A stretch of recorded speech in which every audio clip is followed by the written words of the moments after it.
Guerrilla cricket. Whoa. Guerrilla cricket. Whoa. Guerrilla. Take guard, man the barricades, patrol the cover boundary. At last the time has come, this is a cricketing emergency.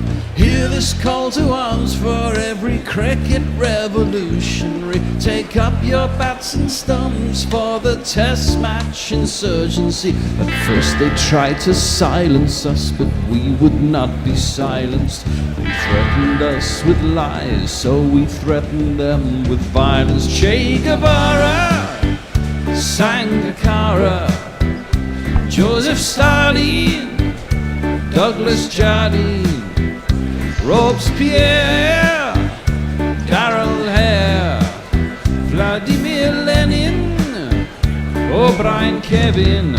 Guerrilla cricket.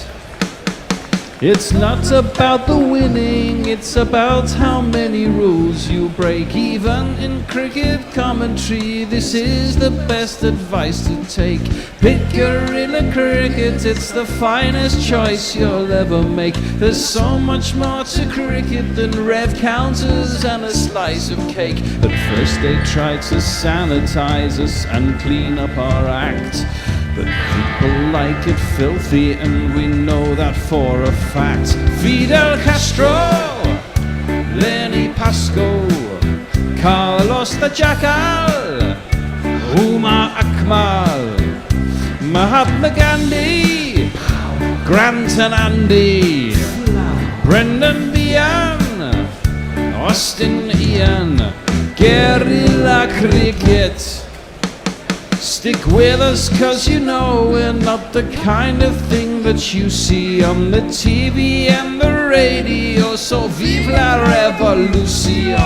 First they tried to buy us, but we would not be bought. Okay, we were, but then we ran away, and we will not be caught. We would not give up the ghost when they left us all for dead. They decapitated us, but we just grew another head.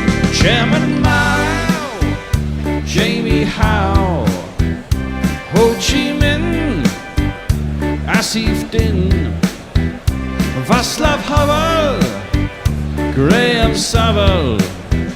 No surrender, Percy Fender, Che Guevara, Sangakkara, Joseph Stalin, Douglas Jardine, Robespierre, Darrell Hare, Vladimir Lenin, O'Brien Kevin. Guerrilla cricket. You want to be scoring runs. That's certainly the big driver for me this winter. That's what Joe Root says. Hopefully he'll mix in a few cuts, sweeps and pulls, as well as England go in search of an unlikely place in the World Test Championship final. 6 tests in the subcontinent in the best part of 7 weeks. Of course, COVID outbreaks permitting. They may be starting against a Sri Lankan side, given a thorough going over in South Africa, but they're doing it without Jofra Archer, they're doing it without Ben Stokes, they're doing it without Chris Wokes, at least for this test, and they're doing it without Moeen Ali. Good morning, good afternoon, good dawn, good dusk, wherever you are in the world. Welcome to Guerrilla Cricket. I'm Gorilla Hendo, Nigel Henderson, and I and my colleagues, or me and my colleagues, what is right grammatically, I'm not quite sure, will be with you every step and every snore of the way until early March. Alongside me at this ungodly hour of the English morning of 04:30, I have Hendo Mark II, all the way, 10,000 miles, something like that, all the way out in Perth. This is the magic of the internet, the magic of Zoom. It's Messi Jez Henderson. How are you, Messi? I'm very well. It's 30 degrees in Perth. It's a beautiful day, perfect for cricket, and loving being in your company and that of all our listeners. And alongside, in a virtual sense, the only man that we know to be in Sydenham at this very moment. It's none other than everyone's favourite hairy commentator. It's the Bear. Well, I have to be here, don't I, Endo? Otherwise, there would be no show. Otherwise, I'd be talking to a void, wouldn't I? Absolutely. And only entertaining myself, if in fact I'm entertaining anyone. The big news is that Sri Lanka have won the toss and will bat. But almost even bigger news than that is the fact that their captain, Dimuth Karunaratne, is out of the game. He's got a hairline fracture on his left thumb. I mean, they had so many injury problems in South Africa. The last thing we thought would be that their captain would go missing on the morning of the match. Extraordinary news. Messi, what do you make of that? Hello, Messi? You gone quiet? I was muted for a minute. I'm devastated because of all the players that Sri Lanka have. He was the one who really had a chance of making them strong. I know Angelo Matthews is back, but he hasn't had a century in Sri Lanka in 5 years. And it's just... I'm worried it's going to be a bit of a walkover, to be honest. Bit of a walkover, but can it be a walkover, Bear, on the basis that everyone's saying, well, England haven't really played since, what was it, September, or at the end of August. We had a few ODIs to finish off the summer. And they're coming in very... short of match practice, aren't they? They've had that one warm-up intra-squad game, which the second day of which was rained off anyway. So maybe Sri Lanka will catch England a little bit cold. What do you think? Well, yeah, they should be prepared, and England won't be. It's not a proper game, is it? An intra-squad game. Everyone's just larking about. I mean, people did score runs. Apparently, the wicket was very green. And which it won't be here, I would imagine. Well, I imagine it will turn from, I imagine we'll have about 3 overs a seam, which makes, England have lost Moeen because of, obviously, COVID, although supposedly today he would have been out of isolation. I'd have been tempted to just throw him straight in there, to be honest, and picked him anyway. Throw Moeen in? Well, I'd have tested him yesterday and said, if you're fit to play, you'll play. Oh no, but they pushed his back. His isolation's going on till Saturday now. Oh right, okay, well that's fair enough. So now they're wondering whether he'll be able to play in the second test, and it's looking unlikely. It's a long way to go to sit in isolation and not play a test match, isn't it? You got to feel sorry for. Well, if he's in there till Saturday, he should be able to play. I mean, you got to play him anyway. There's no point in not having 3 spinners if they're going to do. I mean, they've picked 3 spinners, haven't they? Yep. They have. Well, that's a very good segue, really, into giving you the team news. I'll read you the Sri Lankan team. It is Lahiru Tiramani, Kusal Pereira, Kusal Mendes, who's possibly a bit lucky to remain in the team because, of course, he's had 3 ducks in South Africa in a row, which sounds like a bingo call or something like that. Anyway, Dinesh Chandimal is captain. Angelo Matthews and Niroshan Dickwella. Oh, how we are so glad to see him back. Dasan Shanaka. Wanindu Hasaranga, the leg spinner, who I must admit, watching him in South Africa, I wasn't that impressed with. Dilrawan Pereira, we know all about him, off spinner, very useful, loves Galle, has to be said. Lasith Mbuldenaya, which is possibly one of the more difficult Sri Lankan names to say, and Sitha Fernando, bringing up the rear for Sri Lanka. England go in as follows: Zach Crawley, Dominic Sibley, Johnny Bairstow coming at 3, Joe Root, a debut for Dan Lawrence, Joss Butler, Sam Curran, Dominic Best, Stuart Broad, Mark Ward and Jack Leach. Mark Ward? I meant Mark Wood. But it is early days. And one thing I'm really happy to see this morning is because all of our other, if you want to call them competitors, are having to do exactly the same as us, which is commentate from home. They've got a few people in the Sky studio, and talking of Wards, Ian Ward looks absolutely knackered. He's not used to 4:30 in the morning, the poor lad. But we are of harder stuff. On their way to the middle are the 2 umpires, and I will allow Messi Jez to tell us who has joined us at this ridiculously early stage of the day on Twitter. Well, Diana Patterson says, good evening, my time to the 3 of us. Looking forward to this. Devil Dogs encourages everybody to listen to Guerrilla Cricket. And on Facebook, no, I beg your pardon, on YouTube, no, Facebook, it's Jason Hiscox saying Stokes' absence from the squad really unbalanced this team and put the kibosh on picking 3 spinners and Ben Foakes. I agree entirely about Ben Foakes. It's ridiculous to have him in the squad and not put him in when there are spinners bowling, and he's so important. I was going to save this little gem until later, but I noticed when doing a bit of research that Joss Butler, who didn't keep on the 2018 tour, it was Johnny Bairstow, wasn't it? Although Butler did bat quite well on that tour. But in all of his tests, Jos Buttler has never managed an international stumping. He has never stumped anyone. And yet, in the games that Ben Folks played on the last tour, he took 2 stumpings. Now, could that be crucial over a 3-test series with spinners coming to the fore? I wonder. I think it's a fascinating little snippet of information. Anyway, the umpires are out there, the players are out there, and Joe Root had a very, very harsh and severe haircut. You cannot see any hair on Joe Root underneath his cap and the glasses. Anyway, we're going to jingle up the opening bowlers. We believe one of those to be Stuart Broad. Let's go for it, Bear. Okay, so we have this man bowling.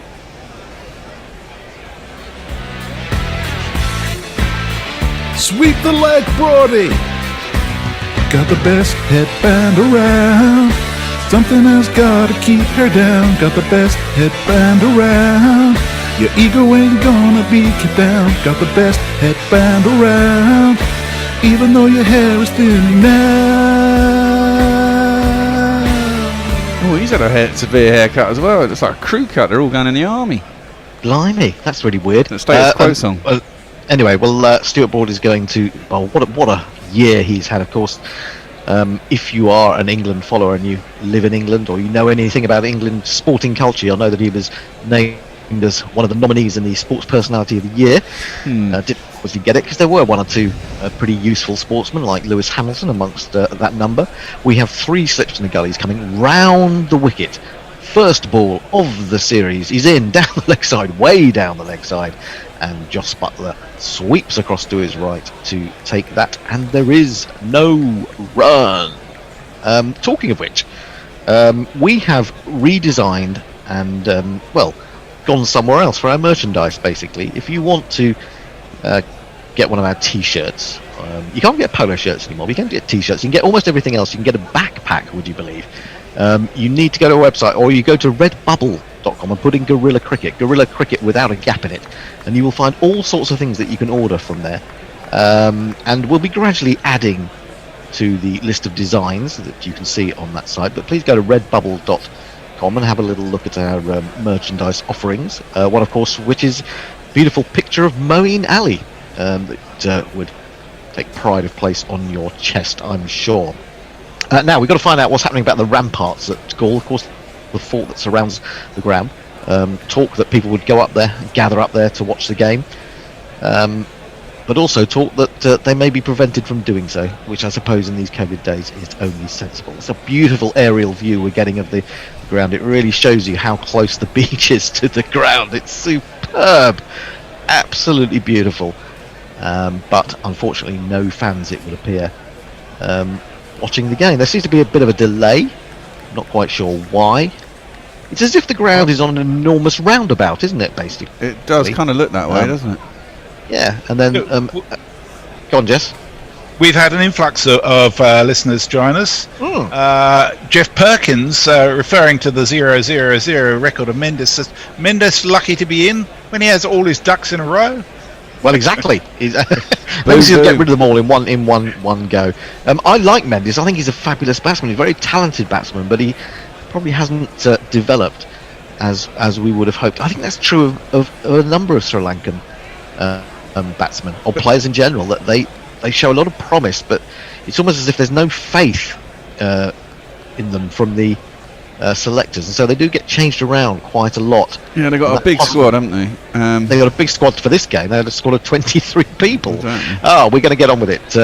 In comes Broad, bowls to Tirimani. He's going to take a first run. No, he's not. He's been sent back, and quite wisely, I would suggest. He pushed that up to mid-on and had to hurry back. There is no run. Let's hear from some more people on Twitter then, Messrs. Yes, the lovely Martin Lawrence in Echuca says, hello team, I just want to say thank you for being the exclusive home for this series in Australia, because TMS is blocked and there's no TV coverage in Australia, so we are it. And of course, even if TMS wasn't blocked, you'd choose us over them, wouldn't you? Absolutely. I go and say that. I may sound a bit intimidatory. I'll sort of wander up to people and whisper in their ear, don't listen to TMS. Listen to us. Here comes Broad again. 3 slips waiting. This is a straight ball, which is defended by Tiramani up to mid-on, and there is no run. Carry on, Messers. So Mog is with us in Melbourne. He says, "What the fuck? Are those the dulcet tones of Hendo I hear?" Also, I'm back. Hello. I'm back, baby. Yeah, none of this T20 nonsense. We only do the serious stuff. No, we only, if the big guns come out for the proper cricket, that's basically we let the minions like Messers do big bang. I have to say, it's funny that the people who have come out of the woodwork for the tests who refuse to do T20s. There's no shortage of people wanting to do this, is there? No, this is back of a length, defended again into the onside. Dominic Bess comes round from mid-wicket to field, and again there is no run. Let me just say, the GPL is open, and the GPL has 83 glorious sterling pounds inside it today.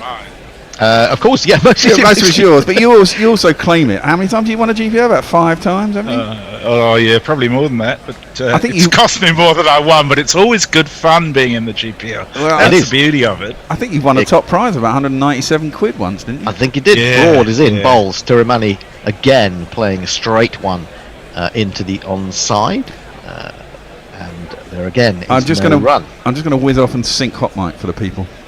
Of course, Hot Mic, that's another place that you can hear us. There's so many places you can hear us and watch us these days. Facebook, YouTube, you can listen to us on the website, you can listen to us on TuneIn, you can see and listen to us on Hot Mic in the USA. And of course, if you go to Hot Mic and decide to watch us there, you will find that you can sync our commentary with the action.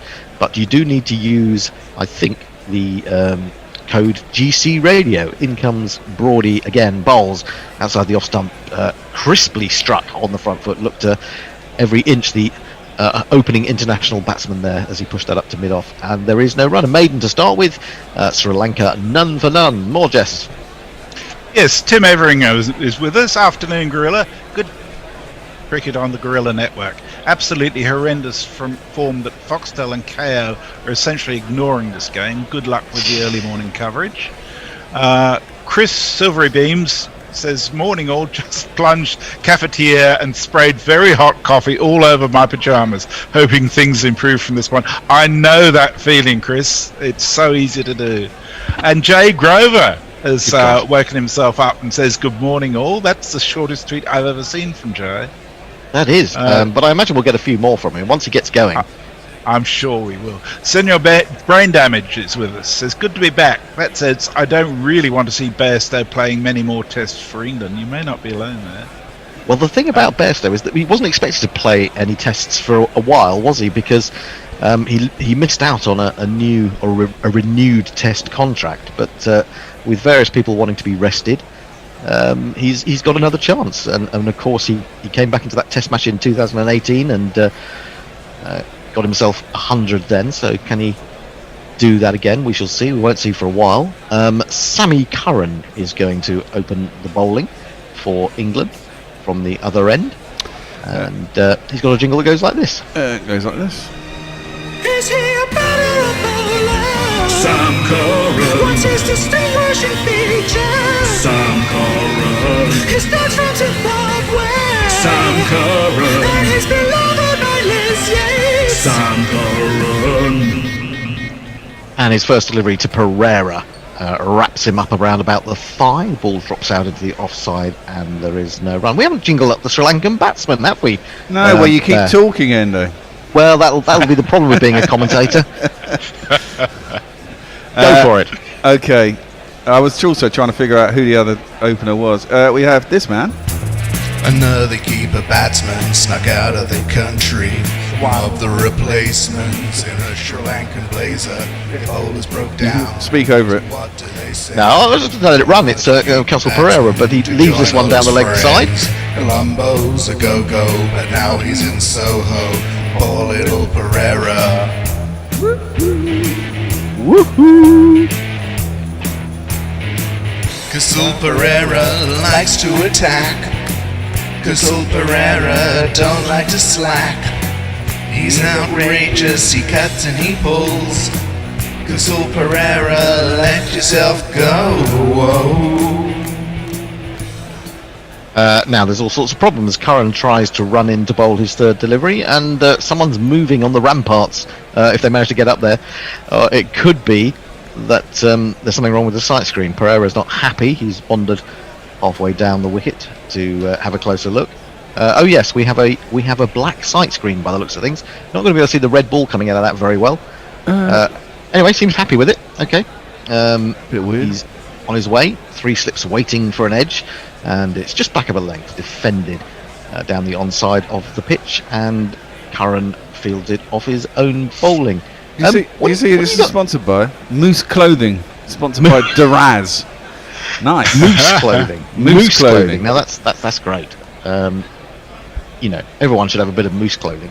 It doesn't really. I mean, moose. I tend to think of somewhere like Canada and sort of cold weather when you say moose clothing, and rugged lumberjacks, things like that. It doesn't really go with the Sri Lankan climate, does it? Anyway, we're still waiting for the first run of the morning. It's all a little bit tepid at the moment. In comes Curran, bowls, very little swing there for him, and that is his major selling point. Defended up to mid-on, and there is no run. Just around about 80 miles an hour from the young Surrey Tyro. Any more tweets? He looks exhausted already. Moggs into some commercial endorsements. He says, I can heartily recommend Redbubble. I buy my T-shirts almost exclusively from them. Funny enough, someone said to me, Damien, the guy who does our website. It's always hit him on the pad. I think that's missing leg. Yeah. But Curran is pleased by it. Now Joe Root is wandering up and there, thinking about whether to refer it to the third umpire. I would say no. No, it might be clipping, in which case you keep your review. I presume we get 3. Yeah, we do get 3. Yep, 3 in these COVID infected and affected days. Yet they decide not to send that one upstairs. The score remains 0-0. At the end of this over, you got Facebook covered, Messi. I have, yeah. I'll cover Hot Mic and YouTube because they're easy for me. Yeah. Okay, well, we've got any number of ways that you can contact us and take part in the programme. So whatever you choose, we will endeavour to get round to your witterings and utterings. But at the moment, there's not much to talk about, is there? Not much to talk about in terms of what's going on the pitch. Sun just beginning to break through. I wish I had some sun. Sun, eh? I remember that. Again, he tries to turn this into the onside. It gets wrapped up in a mess of bat, pad and glove, and then just drops out into the offside. There is no run. It's the end of a second maiden, and the score is 0-0. So speaking of sun, Pete Bray, not a million miles from me, says, stuck in the office on a beautiful Perth day looking over the Swan River with Guerrilla Cricket for company. And he's sent us a photo from his office window looking onto the Swan River, which is beautiful. Thank you, Pete. That sounds marvellous. And Leah is with us all the way from, I was going to say Munich, but you're not in Munich anymore, are you, Leah? I can't remember where you are. Good morning, everyone. I can confirm that you all are also the exclusive broadcaster for Germany, so thanks for that. Good stuff. We're big in Germany. And Mog says, are all those keen to do test coverage of a more, quote, elderly bent? Generally, you might have something in that. Not necessarily, but yeah, perhaps. I did my fair share of T20s. I just find it tedious. Well, I did the IPL. I was intending to do some of the Big Bash as Broad starts a new over into Thirumanni, and this will be the first run of the morning. He clips that confidently away off his hip down to long leg. Is that the lesser spotted Jack Leach down there? I believe it is. Well, he should get a good bowl. Man who's only played about 2 games in a year and a half and been ill round the world, basically. He was ill in New Zealand. He went to South Africa and got ill. And for a man who's already ill because he has Crohn's disease, he's had it pretty rough, hasn't he? He has a bit, yeah. But it's good to see him playing. It's interesting, this game, actually, because I imagine that both Wood and Broad, both of them wouldn't have played had Moeen been all right to play. I don't know. I think Broad would have played. I think they would have left out one of the other seamers, wouldn't they? Wood or Curran. In comes Broad, bowls. This is good length, just outside the off stump, climbing quite high on the bat as Pereira came forward, but it's pushed into the offside, and there is no run. I mean, last time we were here, literally there were like 3 overs of seam, weren't there, in an innings, and then it just went straight to spin. They might not do it on the first morning. I presume they'll try and get the best out of the pitch on the first morning with the new ball, but I can't imagine it'll be that. I mean, we'll have to bowl a bit more seam because we've only got the two. Well, you say spinners. we've only got the 2 spinners, but I mean, Root, if you remember, Root Yeah. in South Africa took 4 for, didn't he? He took Yeah. a 4 for and spent all morning trying to get a 5th for, if you remember. Yes. Pushed into the onside and there is no run. I do. But the interesting thing also about those, it may be a little bit early to expose him, but Dan Lawrence bowls a pretty nifty off break or two. Hey, I heard that. I was on a podcast, don't you know? Oh, the you other were, day. weren't you? How did that go? God, it went on forever. I thought it was going to be 45 minutes. Ended up being nearly 2 hours, and I was supposed to cook dinner What? for the kids. Yeah, we started at 6:30. Lena was working late, so I thought I'll get this done, cook the kids dinner, and they'll have eaten by the time she gets home. Literally, I finished at about 8:15. Started at 6:30. God, blimey. Broad in, bowls, flicked away. This is poorly directed. He's going to get 1. Is that going to be it? Yes, Jack Leach is there again, and it's just a single, so both openers now off the mark. Sri Lanka are 2 for no wicket. Let me get a couple of hellos in. Neil says, morning chaps. He's on hot mic, as is Lackley. He says, thanks for covering the game. Jim Campbell says, good afternoon from sunny Perth. Maybe the same person who tweeted us in.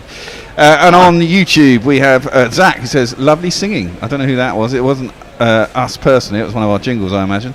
Teresa Nikilchuk says, morning from Canada.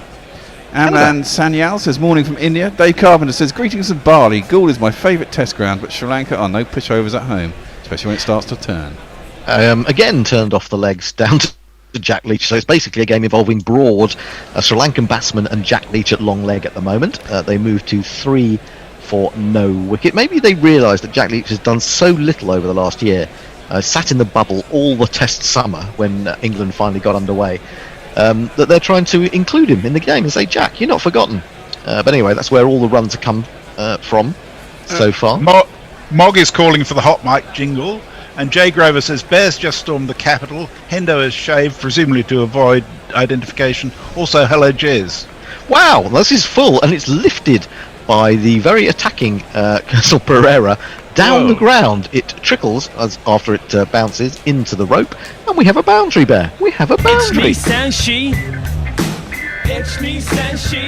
played Thiramani's jingle yet either. And lastly, we have an Annie Chave fan, Toby Miller. He says, hi from Mexico City. Where is Somerset's own Annie? She will be here, but she won't be here till Saturday, I think. So you're going to have to hold your horses. All good things come to those who wait, even Annie Chave. So there you go. Shall I play Thiramani's jingle? Yeah, play his jingle, Bear.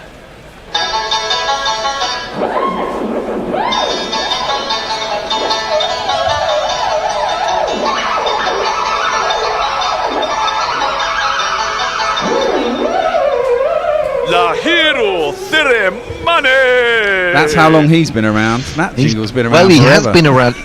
You're absolutely right. He has been around, and he's still, excuse me, he's still only averaging 22 in Test cricket. He scored something like 1,400 runs, and he's been around since probably about 2009, something like that. Something on that. Sophie Cox says, hello, chaps, tuning in from Kuala Lumpur. If it wasn't for this pesky pestilence... Sorry. No, that's a replay. That's a Carry on. replay. I'd probably be in Galle watching the game. Wonderful place to watch Test cricket, but yes, it is a bit like a roundabout. I'm just trying to remember. Is Sophie one of the teachers in Kuala Lumpur that occasionally used to tweet us? I've got a feeling you might be. One of the people who uses us for TEFL courses, yeah? Actually, maybe we could help out with the education of Britain's children. Teach them how to swear, how to drink. I think they're going to have to get rid of the temporary screen, aren't they? Because it's. I think that's for advertising between overs, and It's not working very well, I think is it's it? crapped out. Yeah, gone black. Oh, in that case, Jay Grover wants to know if I'm being attacked by a lemur, which is actually a photo from a Test match 2 years ago at Galle, where there was a monkey attacking I think there's a helmet behind me on the field, which stopped play for a little while. Rainy Days says he's listening to us. Leah says, are you complaining about a Test match starting with a maiden, Hendo? You have been spoiled by T20.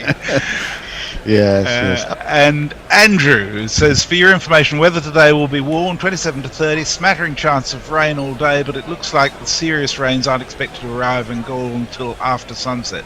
Not confident in the forecast. I was told by Knuckle the other day that this is the dry season in Sri Lanka. If you remember back a few years, we covered that series where England played seven ODIs in Sri Lanka in November, and it just seemed to rain the whole time. That was the most miserable, I think, commentary that we've ever had to do. That was at the beginning as well, wasn't it? We had to get up overnight. We were in Sports Night Live in those days still. Oh dear, takes you. Was that what year was that? Was that just before the 2015 World Cup? Yeah, I think it was. Yeah, I think it was. Yeah, because they would sort it of. Was yes, it was our warm up, wasn't it? Because we was all saying, "Why the fuck are we warming up in bloody Sri Lanka in rainy season to go and play the World Cup in Australia on hard fast wickets?" We know how to do it. We know how to prepare properly. That was when Alistair Cook was captain of our ODI side. Yeah. And then we dropped him for the World Cup. We dropped him. Yeah. Great organisation. That was quality.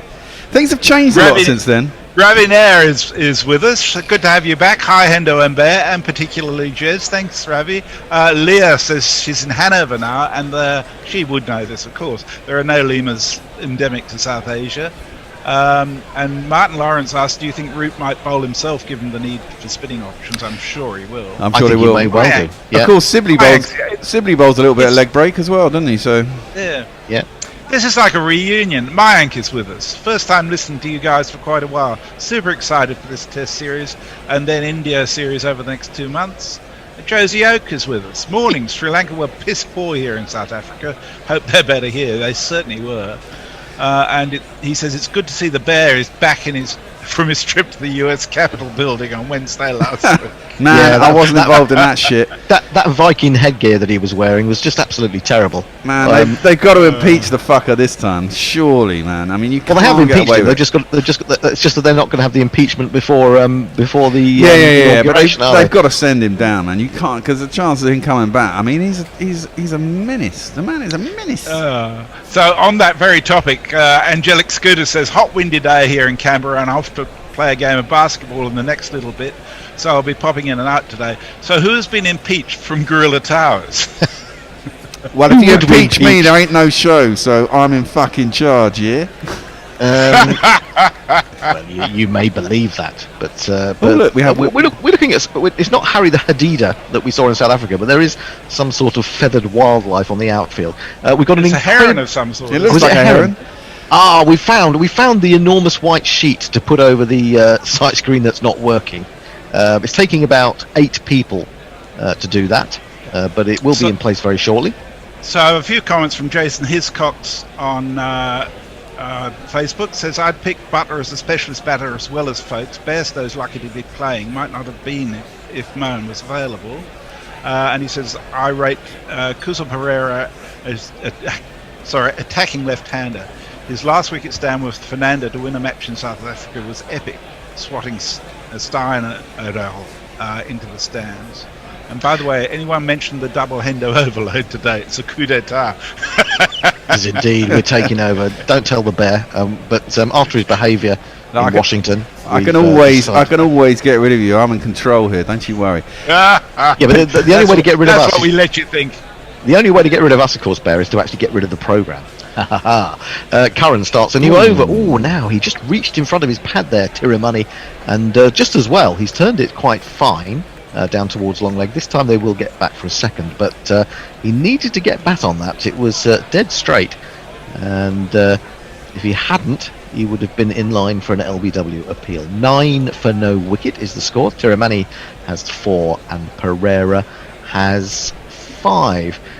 Now, you may have read in the press, or the media, whatever you like to call it, TV, you may have seen it on TV, you may have heard it on one or two other programmes of an audio nature, but there is a fan out in Sri Lanka who is known as Rob Lewis, that's his name. 2 slips and a leg slip now as Curran is in bowls, and this is punched up to mid-on. There is no run. Now, he went out to watch this tour in March, and when it was called off after 2 or 3 warm-up games, he decided to stay and wait until the tour came round again. And he's been doing 1 or 2 things like saving dogs on the street and a bit of web design. He's been talking to lots of people in the press, and we're going to try and get hold of him at lunch. In comes Curran bowls, defended from in front of his pad into the mid-wicket region. and there is no run. Of course, we try to do these things, and technically they often fall apart at the seams. But that's what we're intending to do. We're going to send him the Zoom link. We're going to try and get him on, and we're going to find out exactly what he's doing.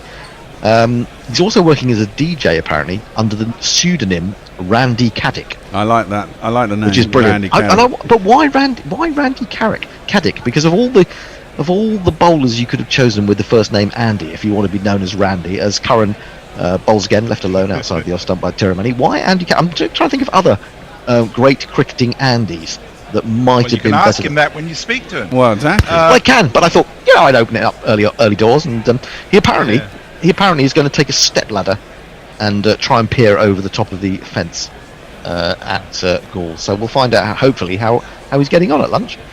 Just a shout out to a couple of people who've joined us on Facebook, Govind Giri and Amir Ali Khan. Good to have you along. This is defended, good length ball. Straight back to Curran, and there is no run. He's up at 82 miles an hour. There's absolutely no swing out there whatsoever at the moment, and doesn't seem to be any lateral movement off the pitch, so it's hard work for the seamers. Sri Lanka remain 9 for no wicket, and we have just one ball remaining in the fourth over of the morning. GPL people, GPL, get on it. Predict how many runs you think will be scored in the day. You have until lunch to do so. Go along to our website. Curran in bowls again, perfectly straight. Well watched by Tiramani and pushed up to mid-on. There is no run. £83 in the pot, of course. You have to pay £1 to take part, so the pot keeps building, and then in that final session it gets remarkably exciting. We get to find out whether Messi Jez is going to let his dogs out, because he gets a little bit excited and the dogs get a little bit worried. So just go along to guerrillacricket.com/competitions. Estimate how many runs you think there will be in the day, and if you get it on the nose, on the very nose, nothing about being the nearest, but you have to get it right on the nose, you get all the money that's in the pot. And for a £1 stake, it can often be quite a lot of money, can't it, Messi? It certainly can, which helps regenerate the pot to throw away later. Mog says, for the love of frig, stop calling it a Viking helmet. And Mike Mihal Wood says, are England seriously discussing Sibley bowling in this match? Granted, my experience of his bowling was that one over against Pakistan last year, but I assumed it was all a big joke. I don't think they are seriously thinking about it. Onto the back foot goes Pereira as the ball rises on him, but he forces, but can't quite find the timing. It runs to mid-off, and there is no run. I don't know if there was a very... I thought, talking of Vikings, what is the hat? What is the hat that he's wearing? But I did see a headline with the 4 of them, or 5 of the guys who broke into the Capitol building, and it said, "The pillaged people," which I thought was that's a good headline, yeah. Yeah, indeed. 2 slips and a leg slip for Broad as he's round the wicket to the left-handed Pereira. Pereira drives aerially, a couple of bounces to mid-off. Broad stands there and thinks, if I'd stuck a hand out there, maybe I would have caught that. Anyway, he's got his hands on his hips and walks back to the end of his mark to resume his work. He's got a crew cut, Yes, and he's still wearing a headband. Anyway, carry on. Mike says, Trump may have been impeached in the House, but I'm sceptical anything will happen in the Senate. This country is a fucking deplorable mess. Also, fuck yeah, Messi Jez is on. You know it's going to be a top commentary synth now. Thank you, Mike. Peter J's on Hot Mic, and he says he's making the most of his last week of COVID house arrest. Oh, what? Oh, now he tries to smear this, does Pereira. Gets it rather low on the bat, and it goes up to mid-off. There is no run. Score remains 9 for no wicket. Presumably presumably he got pinged by the app, didn't he? And he's probably isolating. Indeed. Yes. My God, I mean, I'm beginning to get terrified now. I'm in London. The Bear doesn't seem to. The Bear takes it all on the chin. The Bear doesn't worry about things like death, whereas I do, and I'm finding it very uncomfortable, the fact that 1,500 people are dying a day. Well, I do as well, but I don't actually interact with a lot of people. No, that's true. Me neither. Absolutely driven, sweetly timed through extra cover. This time it is going to be a chase. I think that's Mark Wood after it. It's going to escape him. It's going to go away to the boundary, and 4 more runs to Pereira. 1, 2, 3,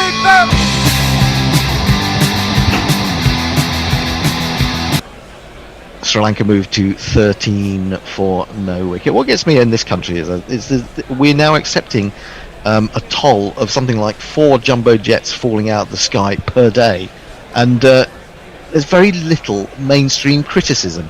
There's quite a lot of criticism on Twitter or Facebook or wherever, but very little mainstream criticism of the idiot that we've got in charge at the worst possible time. In comes Broad, short, pulled. Oh, he's gone up in the air. He's got a top edge to that. Jack Leach is underneath it. Oh, he's not going to get anywhere near it. He's gone the wrong way. He's had to come back. And Broad is thinking, oh, what happened there? He started off running to his right and then realised it was going to his left. I think so he's got away with that, has Pereira, and he's gone to 11. Daydreaming in the deep. Toby Miller says, thanks, chats, for letting him know about Annie. He's looking forward to Saturday, but he's enjoying everything until then. He wants some Sri Lankan music as a base for jingles. We know what you're saying. I don't even know what Sri Lankan music is, and we don't have any. Sorry about that, Toby. He also says, chaps, Tiberius with a telephone was impeached today. Question is whether he'll be convicted in the Senate. Yeah, all the Americans are saying that. I kind of hope. You've got to hope that they'll fucking impeach him, don't you? Well, it won't happen before the 20th. No, that's fine, as long as he can't stand again and gets his, I have to say, I have a bit of ignorance in regard to this. Is to, if he is convicted in the impeachment, what does that actually mean? Well, it means he can't have any post-presidential security. Oh, good. Well, that'll be fun. Any immunity is stripped away from him. Right. He'll be in a lot of shit if he can't, if he can't pardon himself. Let me just tell you, we've got an interesting field here now. We've got a man at short extra and short mid-off for Broad, and Broad is almost running into the short mid-off as he delivers that one. It's defended back to him. There is no run. It's the end of the 5th over of the morning. Sri Lanka have moved to 15 for no wickets. It looks like the wickets have just got that little hold in it, which means that it's likely to be lifted if they're not careful. The cricket guy in South Africa is with us. Good morning, everyone. It's been a while since I've listened to you lot. That said, it's a relief to have proper commentary other than that tosh from Fox. Jay Grover says it's 5 a.m. and my favourite gorillas are here. Bliss. Thank you, Jay. That's very sweet of you. Jason Hiscock says it was the Ravibop fiasco that totally derailed the 2015 World Cup for England. Jay says the Rev Randy Roberts would be proper disrespectful. Ravi says if you need a backup tweet reader, particularly for the first sessions, I'm available. Thank you, Ravi. That's worth knowing. Sorry, Ravi, I hadn't thought about you. I mean, we've got all these wonderful correspondents all around the world, like Messrs. But of course, and especially if you come on without your vodka, that would be most welcome. Onto the front foot goes Tiramani as Curran starts his 3rd over. He defends it into the offside, and there is no run. Jason's on the Randy theme. Randy Pick, also Randy Flower. Randy Pick. Yeah, Andy Pick. Yeah, he's not a kind of household name, is he? Andy Pick, has to be said. Did wonderful service for Nottinghamshire, I believe it was. But, wasn't there an Australian Andy who rattled through us at one point 7 or 8 years ago? Onto the back foot goes Tiramani, plays it square into the offside. There is no run. An Australian Andy Ty. Yeah, there wasn't Andy Ty. Andrew Ty, that's the one I can think. No, he never rang through us, did he? He's a very good short form bowler, but an Andy who ran through us from Australia. No, Bear, you're imagining it. Was again. it a Bicknell? Bicknell? Andy Bicknell? What's the matter with you, Bear? There was a Martin Bicknell and a Darren Bicknell who played for Surrey. In comes Curran, bowls short, and Tiramani ducks underneath this one. I'm sure someone will come in with a name I'm thinking of. The name that you're thinking of? Well, I don't know, because you know. Quite if you think he's called Andy Bicknell, I'm not sure where. Oh, you're thinking. I know what you're thinking of, Bear. Who am I thinking You're of? thinking of Andy Bichel, or Bickle. Yes. From Queensland. That's right, Messi, you'll remember him, won't you? Indeed. Josie Oak points out that Trump has been impeached. It requires a 2/3 majority in the Senate to find him guilty in the trial in the Senate. I actually have a plea to not tweet around. Oh, wait, sorry. Sorry, what's up with you? Can't hear you. It's when people That was played backward a square on the offside. There is no run. If you're in the middle of a tweet and I'm about a ball is being bowled, don't worry. Carry on with the tweet, and Okay. I will record it after the fact, as it were. Well, I was just noting there's quite a lot of tweets coming through, and if we get onto Trump, it'll get out of control. Oh, that's true. Straight full ball from Curran, defended up to Broad at mid-on. And there is no run. Yeah, perhaps it's a bit early to be talking about that. And, of course, we do get the majority of our tweets in the first couple of hours, I have to say, of any new day's play. We're looking at the moment at Dimuth Karunaratne, who's missing out of this match, the captain. Just fresh off 100 against South Africa in Joburg. But he's got a hairline fracture to his left thumb. I don't know how he acquired that. Curran in again, bowls. Perhaps a hint of movement off the pitch there, but defended confidently enough by Thirumanni. Into the offside, there is no run. 6 overs bowled. Sri Lanka 15 for no wicket. More tweets. Yeah, Leah says baseball's one up on cricket. There, the pitcher actually called Randy Johnson, which is even more dirty. Also, his nickname was the Big Unit. Josie Oakes says these days we're the oldest commentary team in town. I suppose that's probably true. Chris the Choir is with us. Excuse me whispering, but don't want to wake Mrs. Choir. Happy to hear all the stars tweeting, and thanks for the GC Test cricket. For GC Test cricket is the nuts, isn't it just? Isn't it? Jason Hiscock says Sibley bowled a lot of flat filth leg spin in his Surrey days, particularly in the T20s. And Josie Oak says, what did Broad do to upset his barber? Well, I think him and Root must have gone to the same one. It must be the only one they can get while they're in. I think it's just one of those head shaving things, isn't it? I just think there's a really nasty Sri Lankan barber with a very, very good sense of humour. He was invited into the hotel. So Diana Patterson's answered your question. It's a Wagnerian helmet. Vikings never Wagnerian. had horns on the head. There you go. A Wagnerian helmet. Okay, that's good to know. I was quite interested. It was quite entertaining in one way to realise that the man wearing the Wagnerian helmet is an actor who still lives with his mum, which I thought was quite fun. We still got problems with these various white sheets that are masquerading as sight screens at the moment. So which is good because it gives me a chance to tell you that Mayank says we'll take your 1,500 COVID deaths per day and raise you 4,100. Yeah, but you are a bigger country. I mean, let's be fair. I mean, I think we're winning on death percentage along those lines. Anyway. Yeah. Jay says the world will be righted when Hendo regrows his beard. I've still got pictures that I can give away if you'd like them.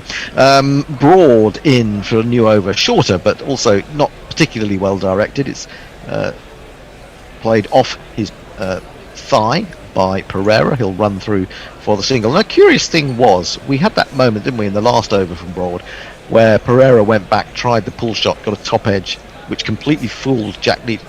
We haven't seen a replay of that. It would be interesting to see why Jack Leach went to his right when it was going to his left. But this is because we haven't actually got Sky cameras, is it? I think we've got a local broadcaster, and they obviously didn't think it was important enough to have another look at. Anyway. He was daydreaming in the deep, mate. I think he might have been. Broad in again. Fuller nicely, firmly, crisply struck back to the bowler. And there is no run. 16 for no wicket. If you're just joining us this morning, welcome along to Guerrilla Cricket. We're back into another English Test and ODI winter. Oh my goodness me, will we survive? We shall see. There's so many things. One day we'll get paid for this, Hendo. One day. Joe and Mog both pointing out that America has a lot of problems with white sheets just at the moment as well. Fair point. Oh, I want to say something to Jay. Thirumanni waiting, Broad in, again flicked off his legs, but there's the man at leg slip and he's taken the catch. He's fallen into the trap. Broad has the first wicket of the morning. I think it's Johnny Bairstow who's taken the catch, and Sri Lanka are 16 for 1, and Thirumanni, averaging only 22 in test matches in years and years of test cricket, has gone for 4.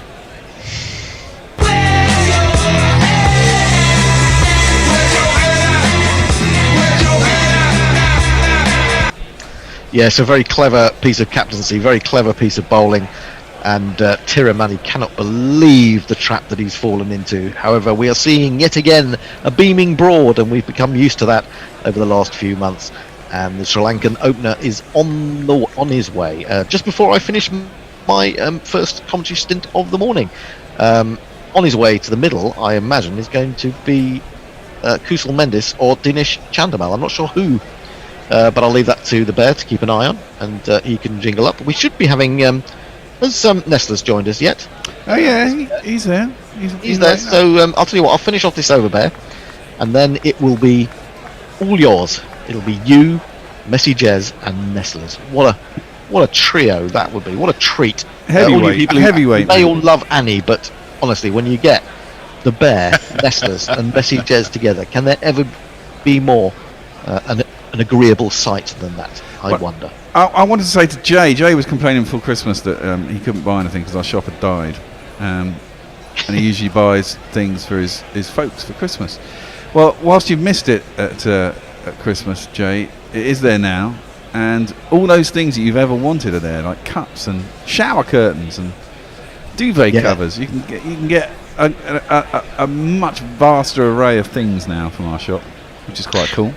It is cool. I want to talk about that shower curtain because it's been worrying me.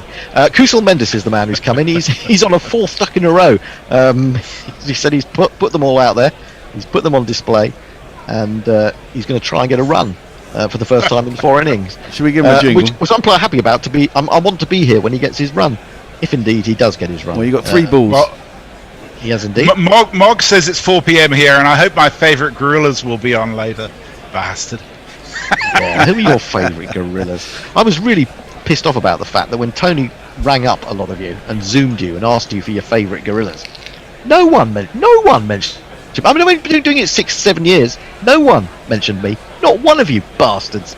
2 slips in the gully, leg slip, a man at shortish mid-off for Mendis, who waits for Broad, who will be coming over the wicket for the first time today. And this is too wide of the off stump and left alone by the batsman, through the keeper, and there is no run.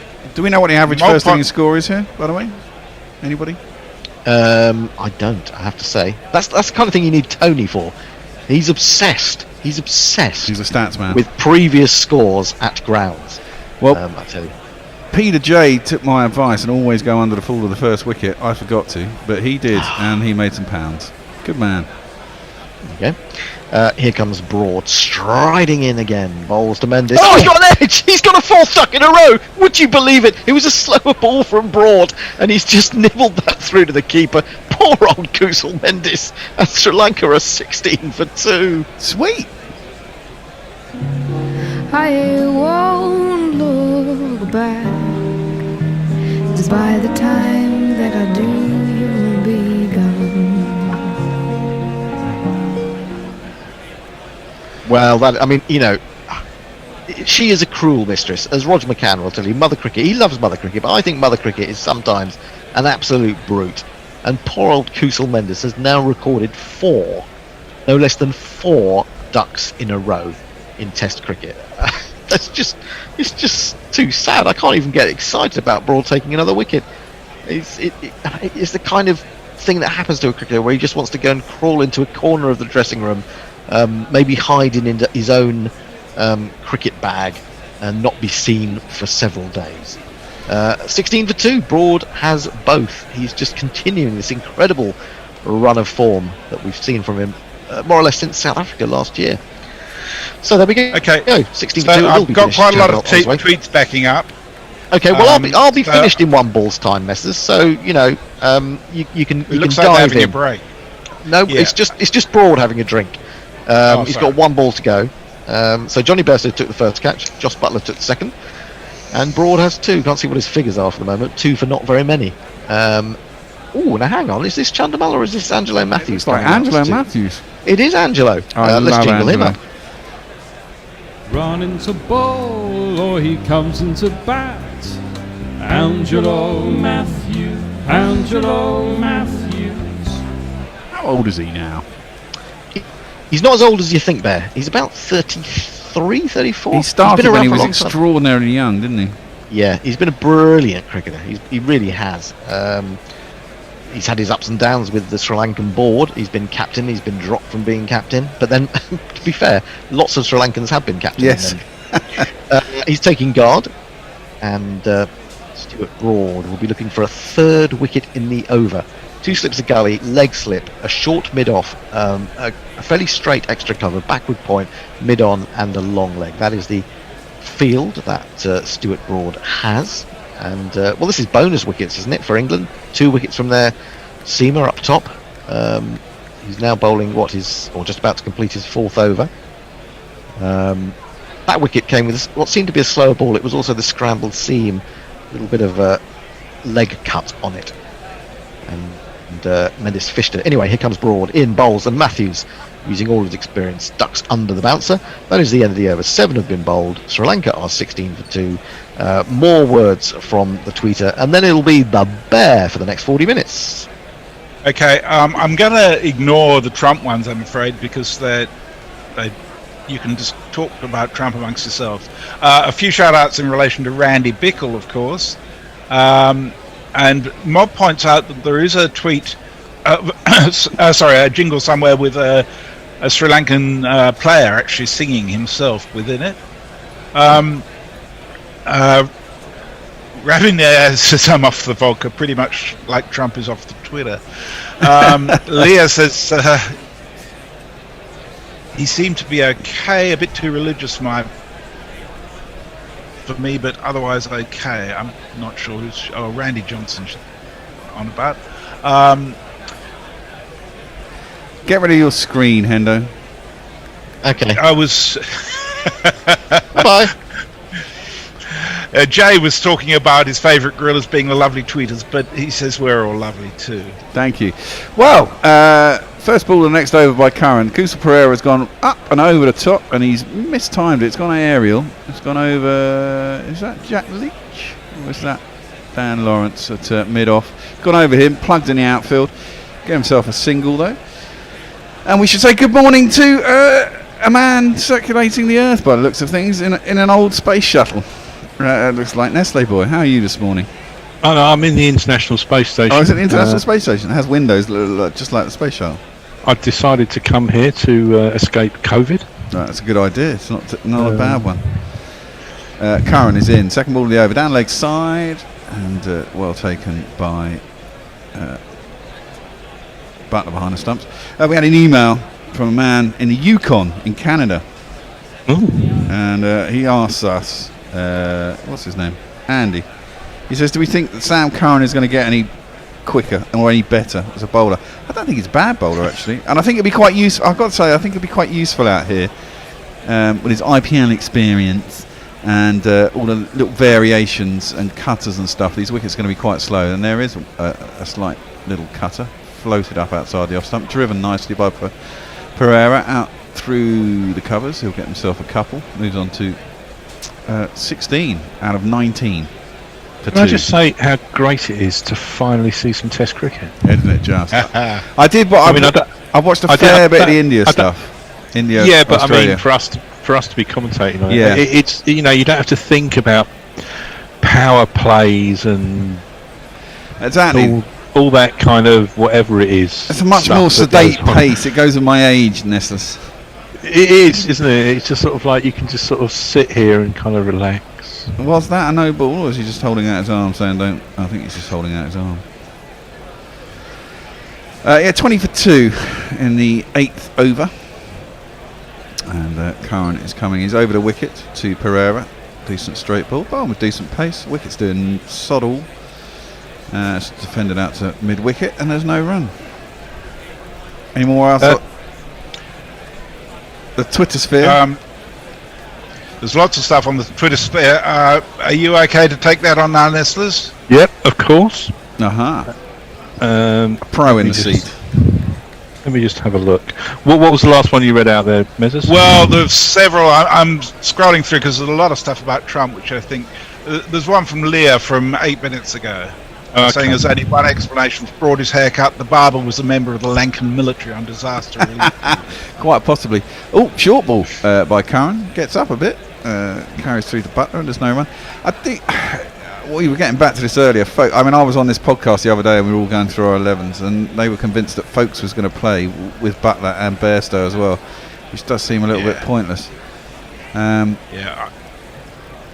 thought you spoke a lot of sense on that podcast, Bear, but I still believe that they're mad to leave Folkes out in a spinner's paradise like Sri Lanka. I really do. Yeah, I do as well. I mean, I worry that Butler will miss. Maybe Sri Lanka are so weak that it won't really matter that much. Who knows? Pulled nicely by Pereira. Good bit of fielding out in the deep. I couldn't see who that was. And then it's fielded by Mark Wood as it's palmed around him because Pereira gets another 2. He's actually scored all the runs so far.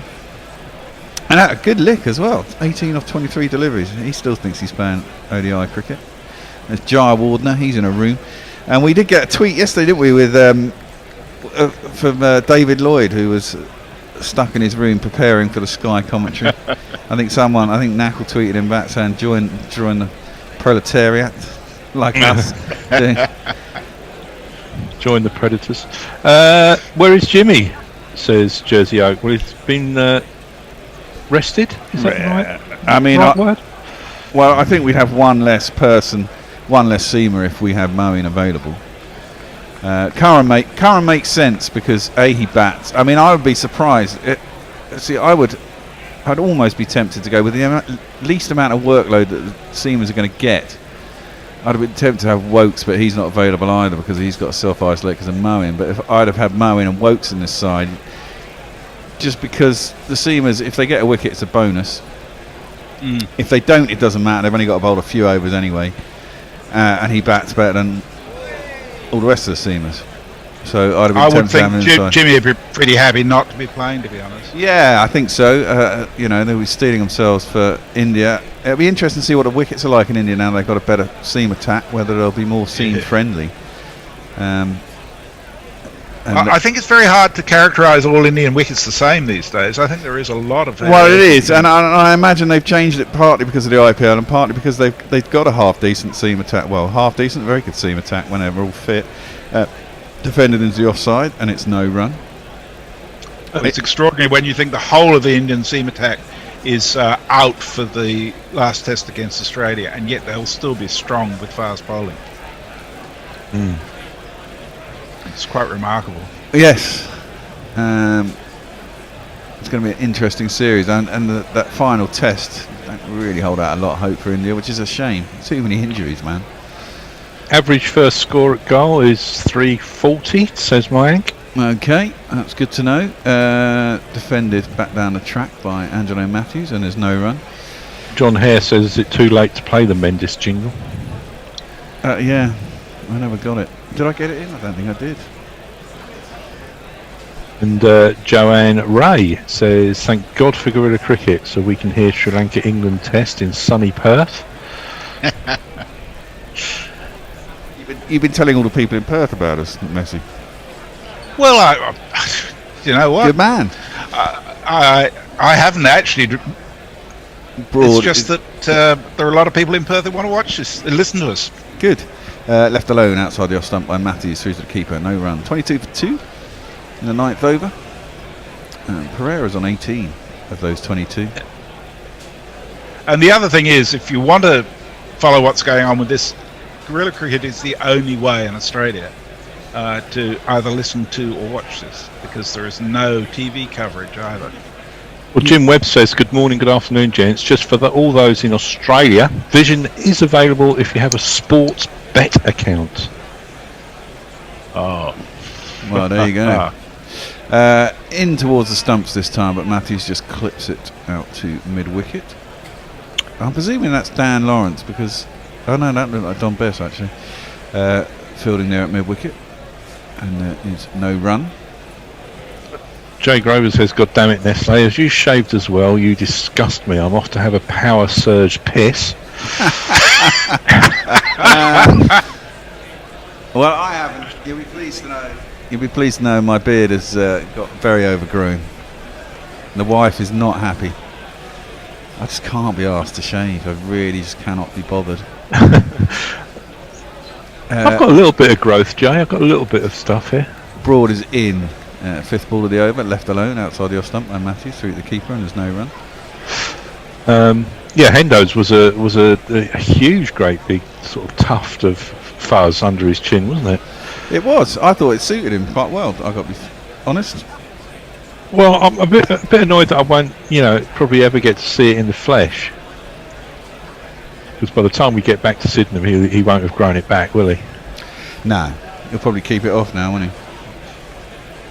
Leia says we're the only option in Germany as well. Straighter delivery.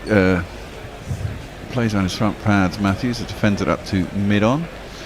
And no run, ends the over, Slurble. Carry on. She's tweeted a picture in of Tufnell, who's got a coat on, saying that the BBC can't even pay the heating bills. He's on. It looks like he's in the Oval, Tufnell. He's sitting there with a hat and coat on. Dear oh Lord. Why is it the Oval? I don't know. Why is he just doing it from home? He can have the heating on then. I mean, if you're going to be on bloody Zoom, what difference does it make? No, it doesn't, as we've proved. Exactly. You can be in a bloody international space station on Zoom, for fucking sake. Exactly. Exactly. The internet works quite well up here. Yeah. Chris Murray says, listening at work in Adelaide, must have missed this, but what's up with Archer? It's just rotation, isn't it? It's just resting, Chris. Yes. Archer's going back. Nothing wrong with him. Archer's going to join up with them in India, I presume. They'll be going harder at that. And this is an interesting change. I would have maybe started with him, but this man's coming into the attack. Do you know Mark Wood? Yes, he is an England bowler, quite good and pretty quick. So just a normal guy. Of course, except for just one thing. What? He thinks that he's a horse. Right. What? Yeah, right. That still remains one of my favourite of all jingles, I must say. It is a classic. Are you covering YouTube as well, Nestlers? I've got it up here. Yeah, Toby Miller's been messaging us, saying he's looking forward to Saturday. I suppose that's because Annie Chavy's on.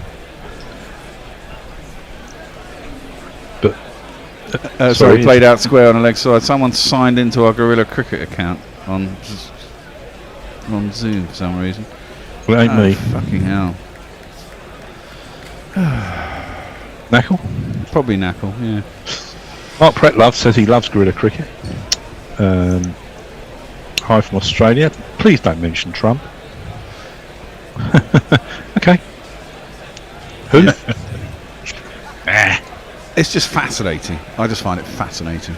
I'm glad it's not my country. I mean, we had the same shit with Brexit, didn't we? And that's proven. Oh, we've got a It's that slow train crash scenario. It's just impossible to look away, isn't it? I know. I can't have it. I can't listen to him speak though. It's like Johnson. As soon as he comes on, I have to mute anything. I can't listen to them. Yeah. Here's a question: in terms of the bowling, how long do you think till we see some spin? Well, I'm shocked that we've had 9 overs of seam, to be honest. Mind you, I suppose it is the first morning. I mean, I think as the test wears on, and we have got 3 seamers. I mean, we've had to go into the game with 3 seamers because Moeen isn't there. Well, it has worked. And it has worked, yeah. I mean, it's always a bonus, I think, if your seamers get wickets early up in Sri Lanka. I mean, batting-wise, you can get through 2 more wickets. I mean, Angelo's obviously a decent batsman. And then you've got Chandimal, who's okay. No, It's a long time since Angelo made any serious runs. He made serious runs against us last time we were there, didn't he? He made an 80 against us, I seem to remember, in one game. He hasn't made 100 in Sri Lanka for more than 5 years. No, but he exactly. But he always does. He's one of these players who always does well against us. I mean, it always happens. You're paranoid, Bear. Well, yeah. There's always everyone always. Whenever I've watched cricket for the last 9 years, doing this, 10 years, 11 years, I've been doing this shit now. Everyone seems to get their records against us when I'm watching, and it's a shit show. I mean, they're missing Dhananjaya Silva as well. He's a pretty classy batsman. He got injured in South Africa, didn't he? So, which is a shame. Yeah. Well, that's what worries me about this series. I think it could be really one-sided, and notwithstanding my reservations about the English batting lineup, to be honest. Well, yes. I mean, well, this is it. Bairstow at 3. Yeah. And you wonder whether England. I mean, I think that England. I mean, I was reading the reports yesterday about how Silverwood has changed. The whole ethos is grind out, make sure you get a big first innings score. But if they bowl loads of spinners and it's spitting and doing all sorts of weird shit from day 2, say England are batting, I think sometimes it's worth being a little bit more aggressive and try and get the runs on the board. And I think Bairstow that could be beneficial for him. He can almost play his kind of natural game. I think they're having a drinks break. I mean, my view is that to a large extent, England should be regarding the series as a warm-up for India. And do you know what? I don't see Bairstow as a proper Test batsman for a series against India. No, but then you're going to have Stokes back, aren't you? You're going to have Burns back. Crawley will drop down to number 3. Stokes will be back at number 5. Root will be at 4, which means Butler will probably be 6. Gives you an option of having Folkes. I mean, I presume we'll have 2 or 3 spinners in India as well. I mean, they might see how the wickets do, as you say. They're a bit more pace friendly. They have a bit more of a balanced side. I guess we'll have to wait until they get there. Are they still drinking? Yeah. Let me get through some tweets while I'm here. Josie Oak says, with all his coexisting conditions, you'd think Jack Leach would be in a bio bubble all on his own and not allowed within 50 metres of anyone else. Good to see he's back. Dev Daz says, please don't jinx Indian bowling attack, and for God's sake, please don't expect pace-friendly wickets in India. Jay says, Nessens now looks like Emmett Walsh attempting the first Essex spacewalk. Please don't start on the planet. You'll enter your own spheres of gravity. Ben Sly says, listening from Mafra in Australia, Foxtel didn't bother to buy the rights to show this series over here, so glued to you guys. Keep up the great work. Thanks, Ben. Jay says, the Bears' solipsism is terrifying. My Ink says, why the hell are they having a drinks break after 1 ball into the 10th over? Because they have one every hour. What's solipsism mean again? I'm a bit brain dead at the moment. Yeah, me too. What time is it? 5:32. Oh well. Time is flying by though. It's good. We've had an hour. It is. The view or theory that the self is all that can be known to exist. Oh, there you go. Quality of being self-centered or selfish. I'm not self-centered and selfish. He's called me that. He said Jay. It was Jay. He's winding you up again. Of course he is. Dave Go and buy something off our us- shop, Jay. Go on. There's a nice mug there. He says there's nothing new there. Defended up to mid-on where broad fields. Wood's coming around the wicket to Kusal Pereira. And I didn't see Dave the speed Carpenter on that. tells us that Sophie Cox is his wife. Okay. She tweeted in earlier, he's been separated by COVID since March. Oh God. Oh God. That's harsh. That is harsh. This has done. It's Crazy interesting. damage. I was looking at Sri Lanka's situation in relation to COVID yesterday, and they're going through a really bad time as well at the moment. Are they? Yeah. It's these new strains that keep popping up, isn't it? Driven at by Kusal Pereira quite loosely. Gets a big fat inside half of the bat, which goes out to deepish set mid wicket. Looks like Sam Curran out there, and it'll be no run. Teresa, and I apologise if I get your surname wrong, Nilichuk says, okay, imagine how I feel. I'm Britain Canadian, been affected by both Brexit and Trump since 2016. Let's just talk cricket. I've been metaphorically living above a meth lab for the last 4 years. Teresa, I hope we can help you with that. Not the meth. Yeah. Wood is in. Makes Angelo Matthews hop a little bit there. I think he's broken his back. Yeah, he has. It's just snapped in half. 91 mile an hour delivery. It's just snapped his bat in half. That's quite crazy. He wants one of those, one of our bats, doesn't he? So you guys aren't quite as old as I, but in your youth, do you remember bats breaking in half? No. Never happened. Hardly ever. I mean, occasionally they did, but not very often. I never had anyone bowl at me at 90 miles an hour, though, Missy. That's a fair point. But, you know, even watching test matches, I don't even, you know, there might be a bit come off the edge sometime, but I never saw a bat breaking in half until I think Rod Marsh in a one-dayer smashed his bat. And that must have been 30 years ago. But before that, they were all Gray Nichols, I suppose. Oof. Well, he's got a new bat. For some reason, our scorecard isn't working. That hit him hard. Yeah, it did. You two keep yapping away. I've just got to try and do something here. Well, that was a nasty ball. Rose right up at him, got him right on the upper part of the arm. That's going to sting.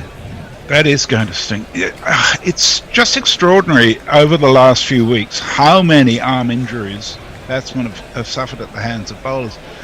I don't quite know how it's related to COVID, but the India-Australia series, India have suffered really badly in that regard.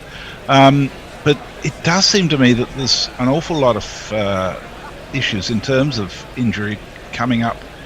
And I don't know, are people just out of practice, or is the bowling getting more ferocious, the pitch is buggered, or what? Well, it could be out of practice a bit, or discombobulated by the bubbles from COVID. I don't know. I mean, it's a fair few of them have been injured in Australia and South Africa, where the wickets are conducive to hard, fast bowling, isn't it? So, and there's been a lot of short bowling in that India-Australia series. Both sides have been going at each other. It'd be just a thing. And Australia's bowling attack is quite lethal. I mean, they're pretty quick, and they're on home ground. Yeah, it's interesting. I mean, I think in the last Test match there was excessive short bowling by the Australians, which actually didn't no good. But up until then, they were getting their wickets by pitching the ball up. Well, yeah, but it's the old up down thing, isn't it? Anyway, we got a new bowler. It's this man. If the pitch isn't good for pace, get this lad on his bowling's ace. But if you need someone who bats, you should just save Dom Best for last. That's a nasty delivery, eh? Just defended out on the offside and there's no run. Reverse swept and gone. Oh dear. Kusal Pereira trying to be aggressive straight away. He's decided to try and reverse sweep Dom Bess, and he's swept him, got a top edge straight to slip. And oh dear, that's quite poor really, and totally unnecessary, especially when he's one of your better batsmen. Let's give him a jingle. So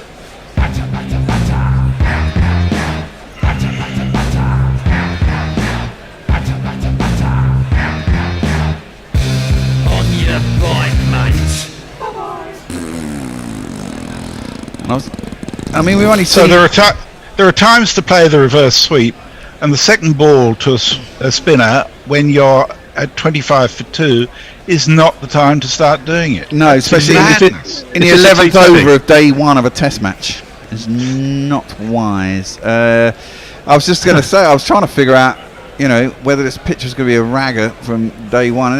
That didn't turn a great deal either. It looked quite sedate, really. Oh, well, Carper Vinham says, thanks for the commentary from Norway. Brightens up the dark early mornings. You're welcome. Pleasure.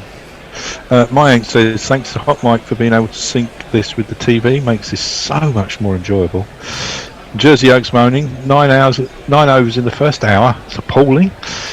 And Stuart Adlington's with us from Los Angeles, appreciating the last few days before the Civil War starts here.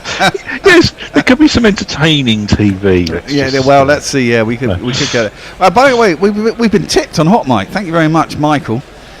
He says try living in the lab with meth addicts, Teresa. I don't know who Teresa is, but it's obviously not having much fun with the meth addicts there. But thank you very much for your tip. And you can, of course, tip us if you watch us on Hot Mic, and you can sync us to the TV with Hot Mic as well, so you can have us instead of whoever your local commentator is. You can also Patreon us, which is our favourite way of helping to generate funds to keep this thing on the road. And you can go to GPL, which I should tell you is open.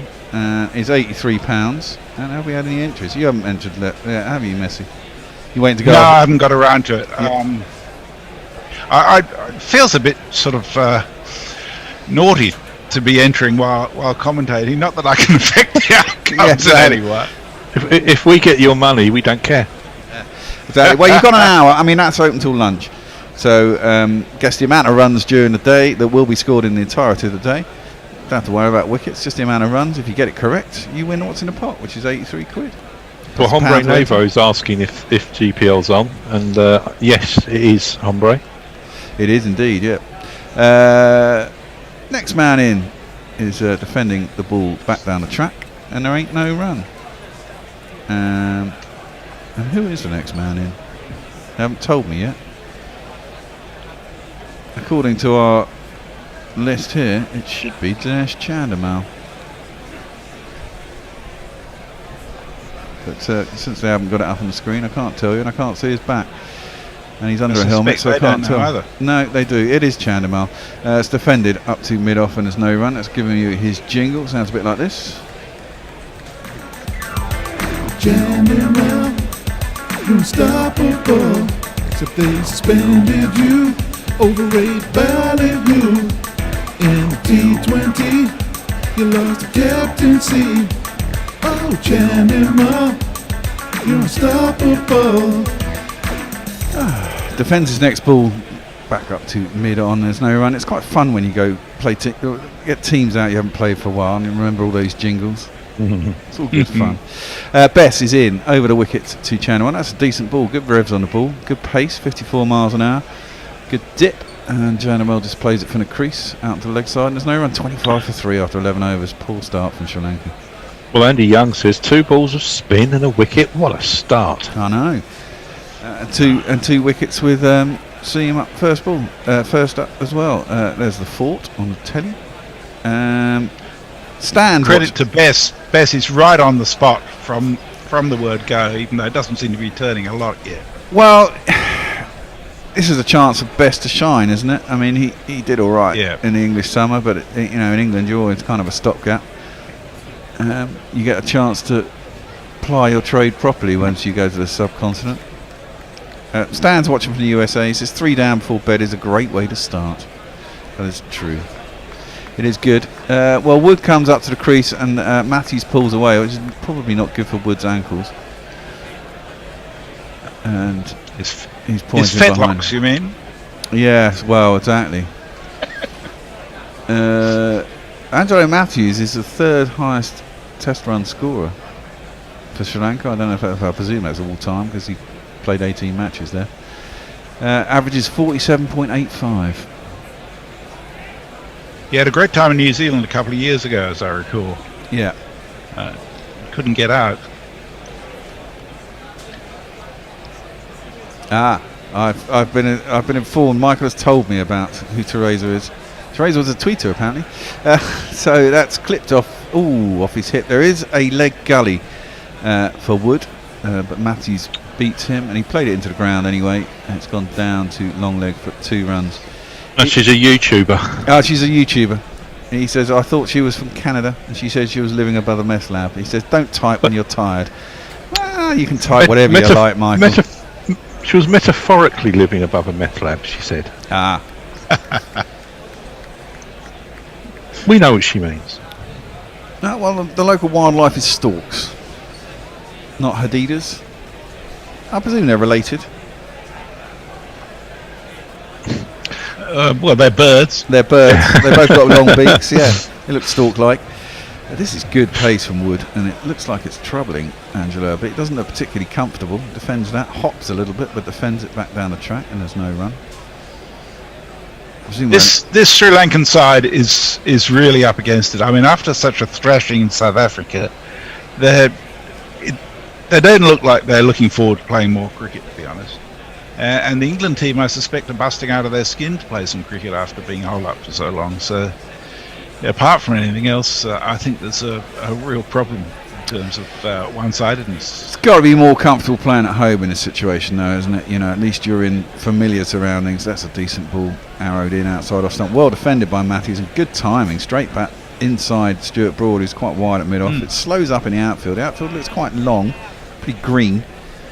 And they'll get back for 3, I think. They do indeed. She'll bring Chandimal on strike. I mean, we talk a lot about pitches and whatever else, but I mean, if you bowl well like England have done this morning, I think you'll get wickets regardless. A lot of the time. To be fair, the first wicket and the 3rd wicket were both really poor batting. But it's poor batting made by decent bowling. Well, to a degree. I mean, they're not world. You know, we're not talking about Smith here and whatever else, are we? Yeah, but I mean, there was a leg slip, and he'd been in all the time for. Yeah. Who was it for? Who opened the batting? It was Thirimani, wasn't it? And they put in a leg slip for him. And he'd been there since the start, and only for him, and he played it straight to him, so that is quite poor. Yeah. Another arrow straight delivery, up around 90 miles an hour. Defended by Chandimal, and there's no run. But those decisions are part of him not being Steve Smith and not being as good as. And England playing, to some extent. Yeah, I mean that's true, but shot selection is so vital if you're going to be opening the batting or early on the batting order. Oh yeah, it's pretty fundamental. Oh, absolutely, it's all part of it. Wood is in again and defended by Chandimal into the offside, and there is no run.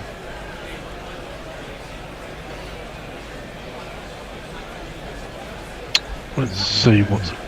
The black armband question has been answered. Is that why they're wearing them? Edridge, Jackman, and Don Smith? Yep. Kia ora, gorillas, says John Appleby. Listening from a very warm, sunny and COVID-free New Zealand, where we're allowed to go to bars, restaurants and have human contact and have the #1 ranked test team. How's the UK going? Beautiful. Well, this is one thing I was going to actually ask. Is that's left alone outside the off stump by Chandimal, there's no run. Is 120 points for this series? It's 120 points for every series, isn't it, in the World Test Championship? Yeah. So it doesn't matter how many tests, they just get divided amongst that, yeah? I think that's correct. They're saying England's got an outside chance of reaching the final. Well, yes. Yeah, I mean, so if we win these 2 tests, we get 120 points, and suddenly we're up amongst it. That's the interesting thing about 2-test series. But then we got to go. It will depend a lot on the series against India. Yeah. Which I don't hold out a lot of hope for. Got to be honest. It depends, I suppose, how the injuries confer back to India. I mean, last time we played there, I was having a chat with an Indo on the WhatsApp, and he was going, it depends if we win a toss. But it's like we won a toss 4 times out of 5 last time, batted first, got 450, and we all thought that was good. And then India would follow that up with 700 or 650 in their first innings, and we just lost it. Unlike you to be pessimistic there. Well, we're not, I don't know if our spinning attack is going to be doing a job, and this is it. As Messi says, that depends on the wickets. If they're more seam friendly, we might have a better chance. We have another change in bowling, and it's this guy. Coming up, here's a face that I know. It's Jack Leach. Now coming up is Jack Leach. On Jack Leach. Well, he looks reasonably fit and healthy. First ball is a bit short and wide outside off stump, and a loosener gets cut down to deep point, and there'll be 1 run. Due a change, and probably at the end of this over, Hendo should be back. I'll be taking back seat again. Wants to know if I'm looking at my neighbour's cat, is Jonesy fucking with the airlock? Jonesy being a reference to obviously the cat in Alien. Absolutely. Yes. My neighbour's cat is here. He lives There's with you now. a surprise. Oh, that's a decent ball. That turned. Chandimal defended it firmly. Got an outside half of the bat, which raced past the slips down towards third man. They'll get back for 2. Here's the weird thing. Cats are weird. So she's asleep on my bed, but she won't go on the bed unless I put down a pair of trousers for her to sleep on. I say a pair of trousers. It could be a towel or something. But she won't sleep on the duvet, top of the duvet. So I've actually currently got her sleeping on a pair of trousers. Well trained. That turned. That ball of Leach's turned a lot. It did. That was a decent ball. I don't expect there to be uneven bounce yet, but the turn is definitely what he'll be looking for. I mean, this is it. If you're a spinner and you're going to the subcontinent, you've got to be thinking, this is my time. And he hasn't played for a while. Again, just a little bit. I wanted to bowl a little bit straighter. That one's pushed out through the covers. There'll be a single. Just needs to get his line a little bit straighter in towards that off stump, so he can't push it so much. Matthews on strike, 7 off 14. Chanarel's 3 off 9. A 34 for 3 are Sri Lanka. And Leach is in. A little bit short, a little bit wide once more. Bit of a loosener this over. Cut. Lawrence is at a point. He fields that. No run. Jay says he's off to watch Once Were Warriors to remind me these smug New Zealanders can also be fucking shite. Tossed up again, but again wide of the off stump, and played out to, I don't know who that is on the cover boundary. I was going to say it's Dan Lawrence, but it can't be him because he's, no, it's not Sibley, he's in at the slips. I don't recognise the gait of the man on the fence. Peter J does have a point. He says Bess is instantly rewarded for taking a wicket by getting hooked. It's kind of, that's a much better ball. That's an absolute peach. That's where you want to be bowling. Last ball of the over. It's much closer to the off stump, forcing Matthews to come forward and defend. It pitches and takes off and turns past the edge of his bat. Well taken by Butler, and ends that over. None for 5 in his first over. That was a cracking ball. Well, it's augurs well for England that their spinners are both right on the spot from ball 1. Yeah, and I imagine they've hooked Bess temporarily. I imagine he'll be back as soon as Wood finishes his spell. Hendo's back, but I imagine because they've got 2 right-handers in now, and they want the ball turning away from the bat if it's going to turn sharply. Well, I shall leave you and catch up with you after lunch. Okay, mate. See you later, Messi. Well, Leia says just wait till Leach has gone through his supply of canned baked beans and will have to eat the local food. He won't look that comfortable then. Yeah, there's a lot to be said for taking beans on holiday with you, isn't there? I'm not sure what, but I'm sure there's a lot. Damon sent us a picture in of he's out on the deck, sundowner. He's having a sundowner. A lovely picture of his drink with looking over a bay somewhere. I don't know where. Waikiki. Where is that? Is that Hawaii? I don't know. I think it is. Start of the new over from Mark Wood.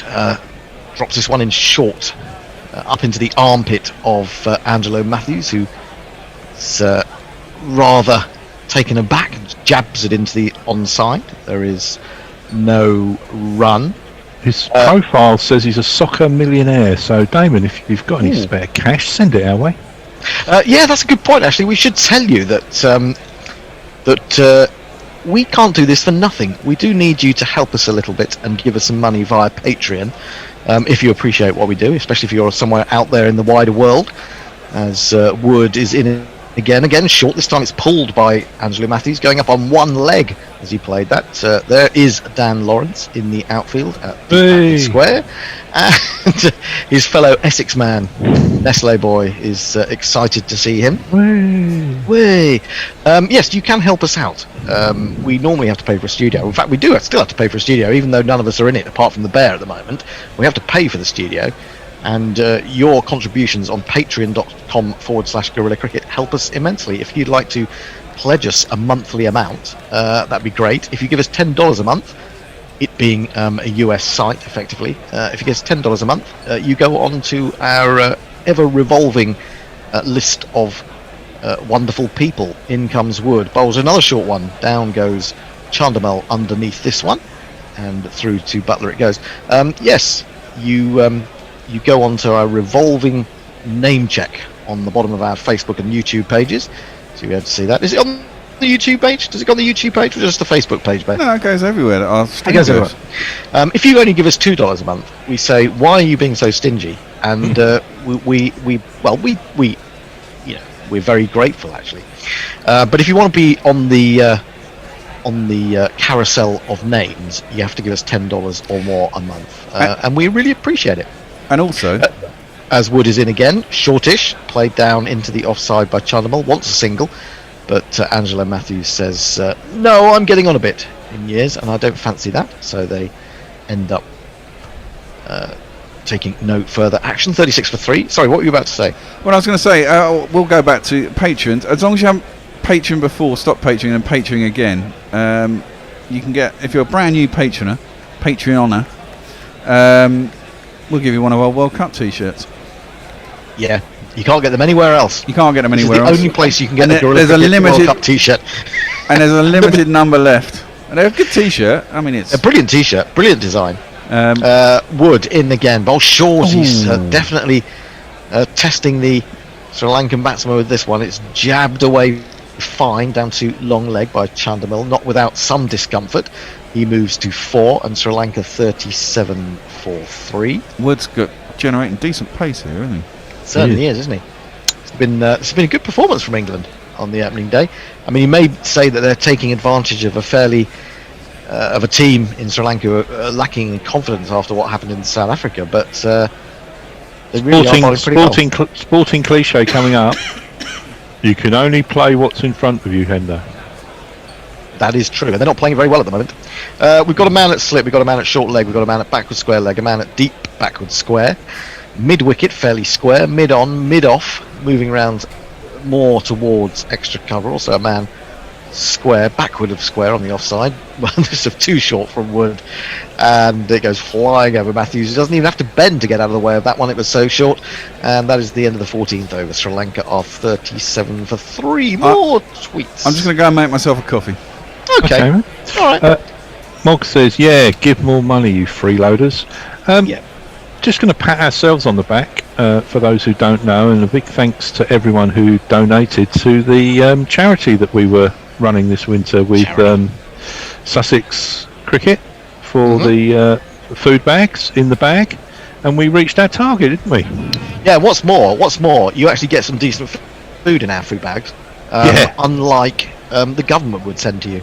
So, let's be fair about this. It's the government's mates who donated to them who are now coining loads of profits off stealing from taxpayers and from poor people alike.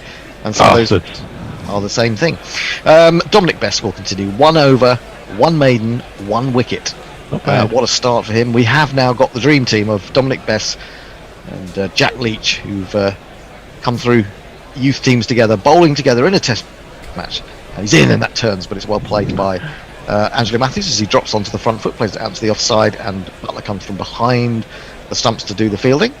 Dom Best looks about 30 years younger than Jack Leach, so you say youth teams together.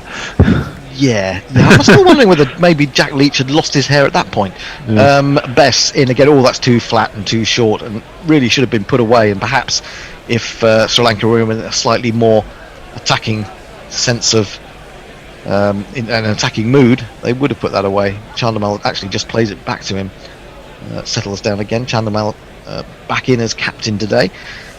This one outside the off stump, he drives a little bit aerially off the back foot. It's going to be a chase for Mark Wood, who doesn't look like he's particularly enjoying that after bowling at full pace for a couple of overs. They get through for 2. Sri Lanka moved to 39 for 3. Now I am wondering, with 32 minutes left to go until the lunch break, exactly how many overs England are going to manage to get through. We had 9 overs in the first hour.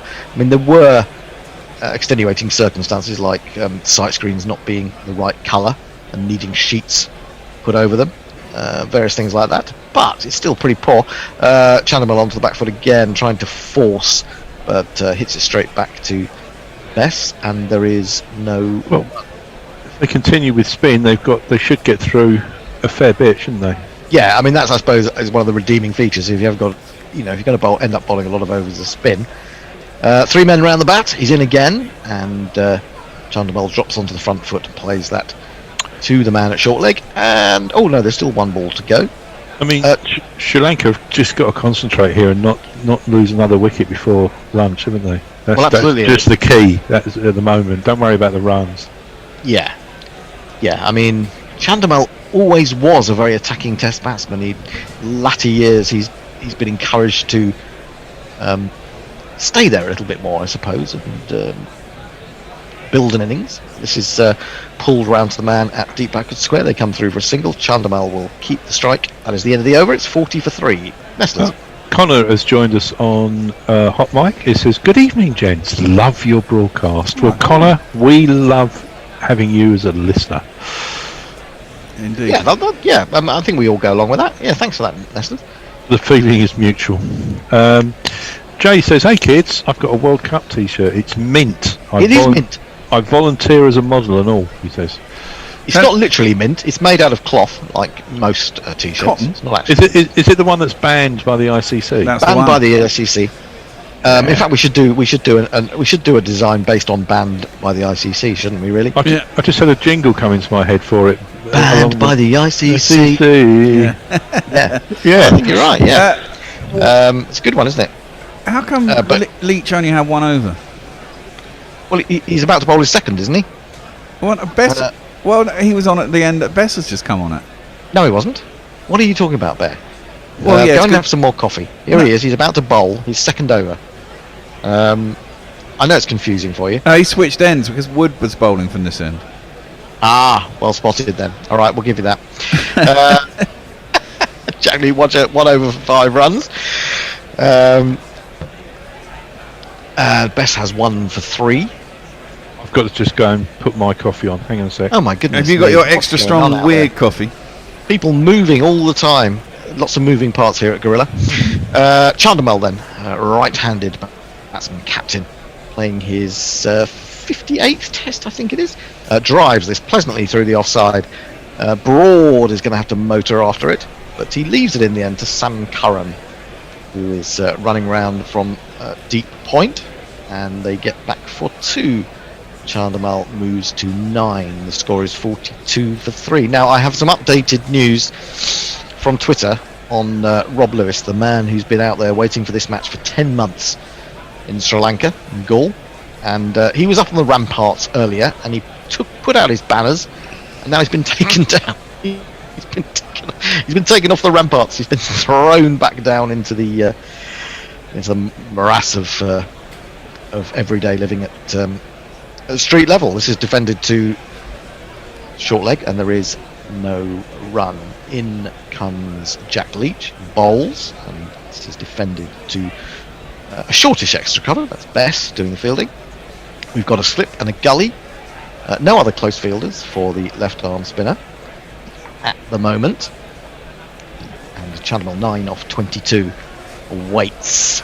The Wizard of Taunton, who bowls into his legs this time. It's just tucked away to mid-wicket, and there is no run. That's another thing about T-shirts. We need some suggestions for T-shirt logos. I'll tell you about those in a minute. In comes Leach again, firmly pushed into the offside. They will get a single as the man from backward point comes round to field, and Chandamal is into double figures, 43 for 3. Now, the obvious one is, and there was no run.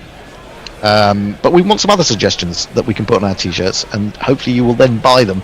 A little gorilla logo with a little bit of cricket With a philosophy. slogan. Yeah, well, do you want to note them down when they come in, Hendo? Because I think we've done this before, and loads of people have sent them in. And Can't do that because I've got all these other things to do, like commentate for the time being. does someone want to do that? 43 for 3.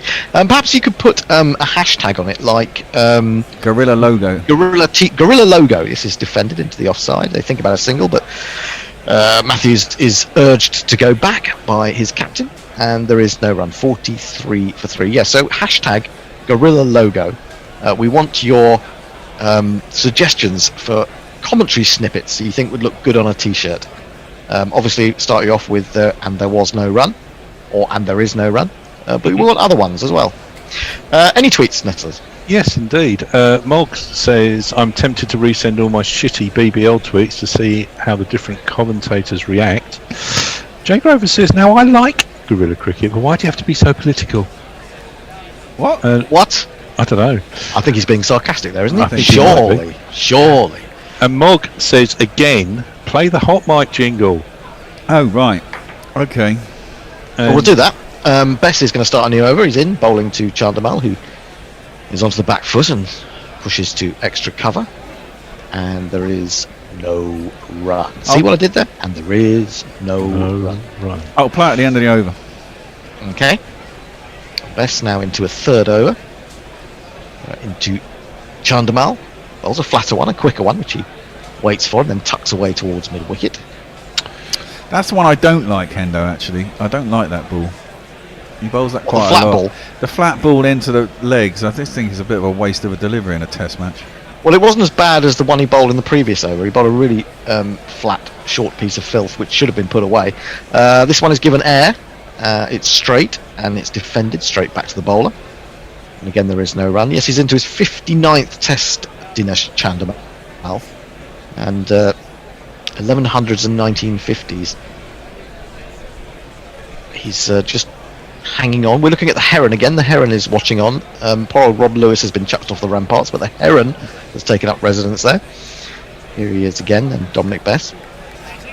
Just fiddling with the ball in his right hand. Always given that a lot of air, and Chandamal has come down the wicket, met it on the full, and there's nobody out there at long off, and that will bring in 4 runs. And if you kids can't listen, then you bound to see the way you get shot for crossing a boundary, Now, but I'll give you a bit of an insight into the what goes on behind the scenes at Guerrilla Cricket. Normally, when I'm preparing for a test match, because I have a memory like a sieve, I have to go through and do lots of research again to remind myself of what's happened in previous years, various things like that. As Bess is in again, 3 men round the bat. He's in, and Chandamal drives again. This one on the half volley. It's half stopped by Broad at extra cover, and it means that the man from mid-on has had to chase out towards long off to complete the fielding. They'll get back for another couple, so 6 runs from the last 2 balls. So I do my own notes. Tony does his own notes. He does copious amounts, even more than Zubi used to do, mainly about grounds. He loves grounds and telling me about those sort of things. And then Knackle will rather kindly, as Bess is in, it's another full toss, should have put that away. In the end, he just drills it back to the bowler. There is no run, 49 for 3 after 17 overs. Yeah, he sends it out to all the other crew in the Guerrilla firmament, and gives you lots of interesting facts about players. And one of the most interesting I found was that apparently Chandamal has just been made a major in the Sri Lankan army and has been playing for their cricket club. Scored 354 apparently.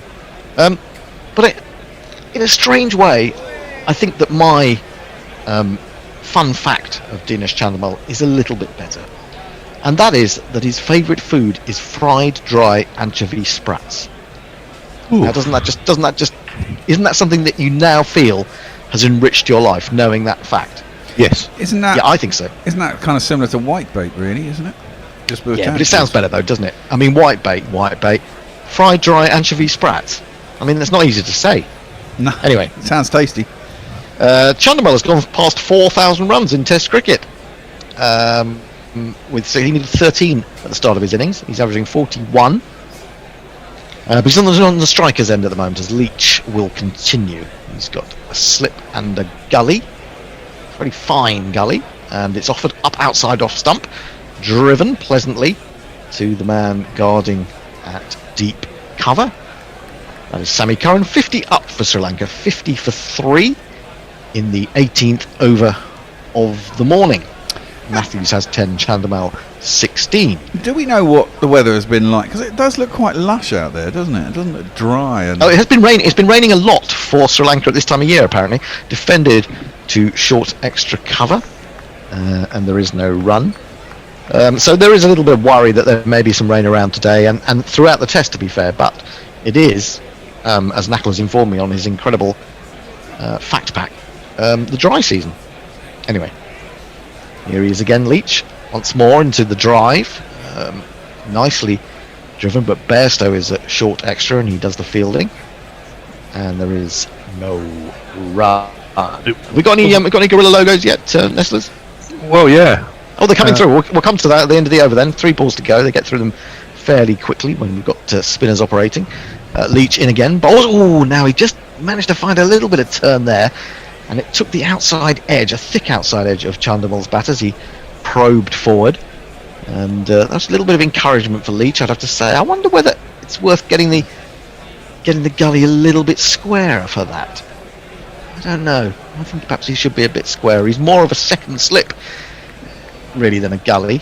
And in fact, now Leach is making an adjustment to his field. We can't quite see what it is at the moment because we're focusing on the bowler. I'll try and bring it to you as the camera pulls back. Well, black armband watch. What's this one for? Oh, we talked about this. He's in again, bowls. This one is turned off his legs towards square leg. There is no run. It's for Robin Jackman and John Edgeworth, of course, who very sadly, two of my great heroes from the Surrey team of the 70s. And they both died within a matter of days over Christmas. Of course, we had Robin Jackman on the sofa. We've had Robin Jackman on the show, yep, defended on the front foot again by Chandimal, straight to Bairstow at short extra. That is the end of the over. Just the single from it, I think, and Sri Lanka are 50 for 3. Guerrilla logos, Nestlers. Well, Jim C on Hot Mic says a T-shirt quote. You effing muppet has to be there, surely. Yeah, that's the other one. Yeah, that's the other obvious one. So we want some other ones that we haven't really thought about. PJ says you could have a T-shirt with the iconic Che Guevara silhouette wearing a cricket helmet. No, weirdly, do you know what? We were gonna. That was one of the options for our logo, and we ended up when I was discussing it with my man who designed our logo. It was either that or we ended up with the gorilla. But I think I might have a rough sketch of that somewhere at home. Well, there's lots of T-shirts, you know, that have the bands, that just have the surnames of the bands. So it have, like, you know, Jagger, Richards, Watts, you know, and it doesn't actually say the Rolling Stones. I always thought you should have, you know, Walker, Henderson, Pandy, you know. Well, you could have the nicknames, couldn't you? Hendo, Bear. You could have Nestlers. Yeah, that might be a big seller. New over from Dominic Bess, and Matthews goes back, and with the turn he plays it to short leg. There is no run. Shouldn't we discuss this in one of our marketing meetings with our marketing department? Oh, well, we have. I mean, it's just that I offer it out. You know, I always think the bigger the brains trust, the better, really. And offering it out to the Twitter sphere is, and also, as Matthews is forward again in defence. Also, if you make up some of the quotes on our T-shirts, you're more likely to buy them, aren't you? As an audience. And that's really the name of the game for us. We want to just sell. Sell! I watched Trading Places the other day. Oh, don't do that to yourself. It's a good film. Oh, it's a good film. It's a good film. Very dated, though. Oh, God, I imagine it is. Bess in again, gives us one air outside the off stump, and Matthews almost falls over in his attempt to defend that. Just seeming to lose balance a little bit, but no harm done. Here's a question for you. Why do films made in the 80s seems really dated terribly, yet films from the 60s and the 70s you sort of still like? Well, isn't it because we were actually around? Is it the music? Well, I don't know. It could be. Thrown up again, defended on the front foot by Matthews, fielded by Root. I think it is coming round from mid on. Was that Root or was? Yeah, it's Sibley, isn't it? It's slip. I thought Root was a slip at one point. Anyway, Bess again, 1 for 9. He's in. He's probing around that middle and off stump, and this one is worked away with a lot of bottom hand out to deep backward square. Will bring Matthews another single. He goes to 11. Sri Lanka 51 for 3. What's really bad about films like from that time also is when computers are involved. Because I watched War Games recently. It was about 1984, 85, and you're just watching it going, "Oh God." Yeah. And he comes again, flatter into the leg. It's turned away off the back foot by Chandimal. He'll get another single, and that will complete the over. Sri Lanka are 52 for 3. Matt Woods is with us from Christchurch in New Zealand on the way home from a long day at the office. No TV coverage here, but thankfully they will get it for the India series. Well, Jack, I hope you stick with us. You can if you download Hot Mic, you can sync us with your TV screen. So do that. We're doomed, says Jersey Oak. Well, I don't know that we are actually. I mean, it's all going quite well for England at the moment. I mean, there's plenty of time for us to be doomed, but I would say that was a premature dooming from Durban Oak, or Josie Oak as he's now known. Bear, do you want to have a look at Hombre Nuevo's tweet? It's a sort of tech issue. Yeah, about the GPL. Yeah, the GPL page. When you try and enter a bloody number, it's not page not found. I can't ring up my web guy at 6:15 a.m. and try and sort this out. Unfortunately. Oh, Leach bowls a full toss there, which is driven out to a deepish set mid-off. Broad fields, and they again run through for one. So these two experienced men just trying to repair the early damage to the Sri Lankan top order. 53 for 3. It comes back page not found, so I will attempt to give it a shot tomorrow, get it sorted for tomorrow by the looks of things. This one is very full and flicked up to mid-on by Matthews. Again, very happy to accept the single that's offered to him. Partnership now to 29, 54 for 3. Mayank is giving us a bad weather forecast for the next 4 days of the test. No, we're not having near that. No. Absolutely. Oh, now that's flat and wide, and for a moment Chandamal thought about trying to cut that and thought, hang on, I'm captain of this team, I've got to show some responsibility, I've got to show some restraint, and he pulled out of the shot. That probably should have been a no ball. Not sure that it was given, but seeing it from side on. It was, it looks like it was. Leach again, defended on the front foot. Bairstow fields, tries to flick the ball up with his foot, fails to do so. Spinners bowling no balls, never. Shouldn't happen. Never. Shouldn't happen. Would never happen in your day, would it, Bear? What was your day?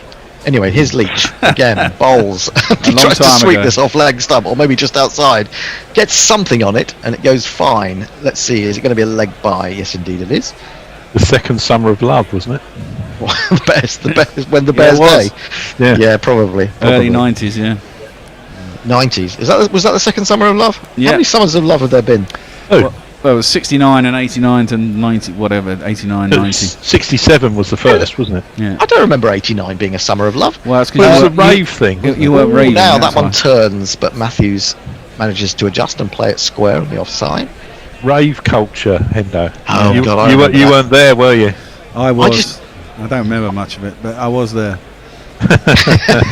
That's what they said about the 60s, isn't it? Yeah, indeed. I wasn't old enough in the 60s. Defended again by Matthews on the front foot, back to Leach. That is the end of the 20th over of the morning. Sri Lanka are 56 for 3. More tweets, Nestlers. Yes, Mog is suggesting for a t-shirt. Who's that weirdo? With a suitable picture of the bear. Well, I think what it should have a picture of Colin Munro, obviously, because I mean he is. Everyone knows who Colin Munro is, and yeah, I think who's that weirdo? I think that's got a very good. That could have some selling legs, as they say. Jeff says Mog on. Was Gorilla Mog logo? Mog on. Mog on. Yeah, as in jogger. Maybe it's a pod. Maybe we could have a t-shirt based on the Jinglers. Oh God, you can have anything. Mog, we'd have Perko. Yeah. We'd have Jersey Jingler. Yeah. Yeah. Wow. Men with Ven. Let's not forget Men with Ven, of course. Men with Ven. Leia says to Go on. Go on. No. Go on, Nestlers.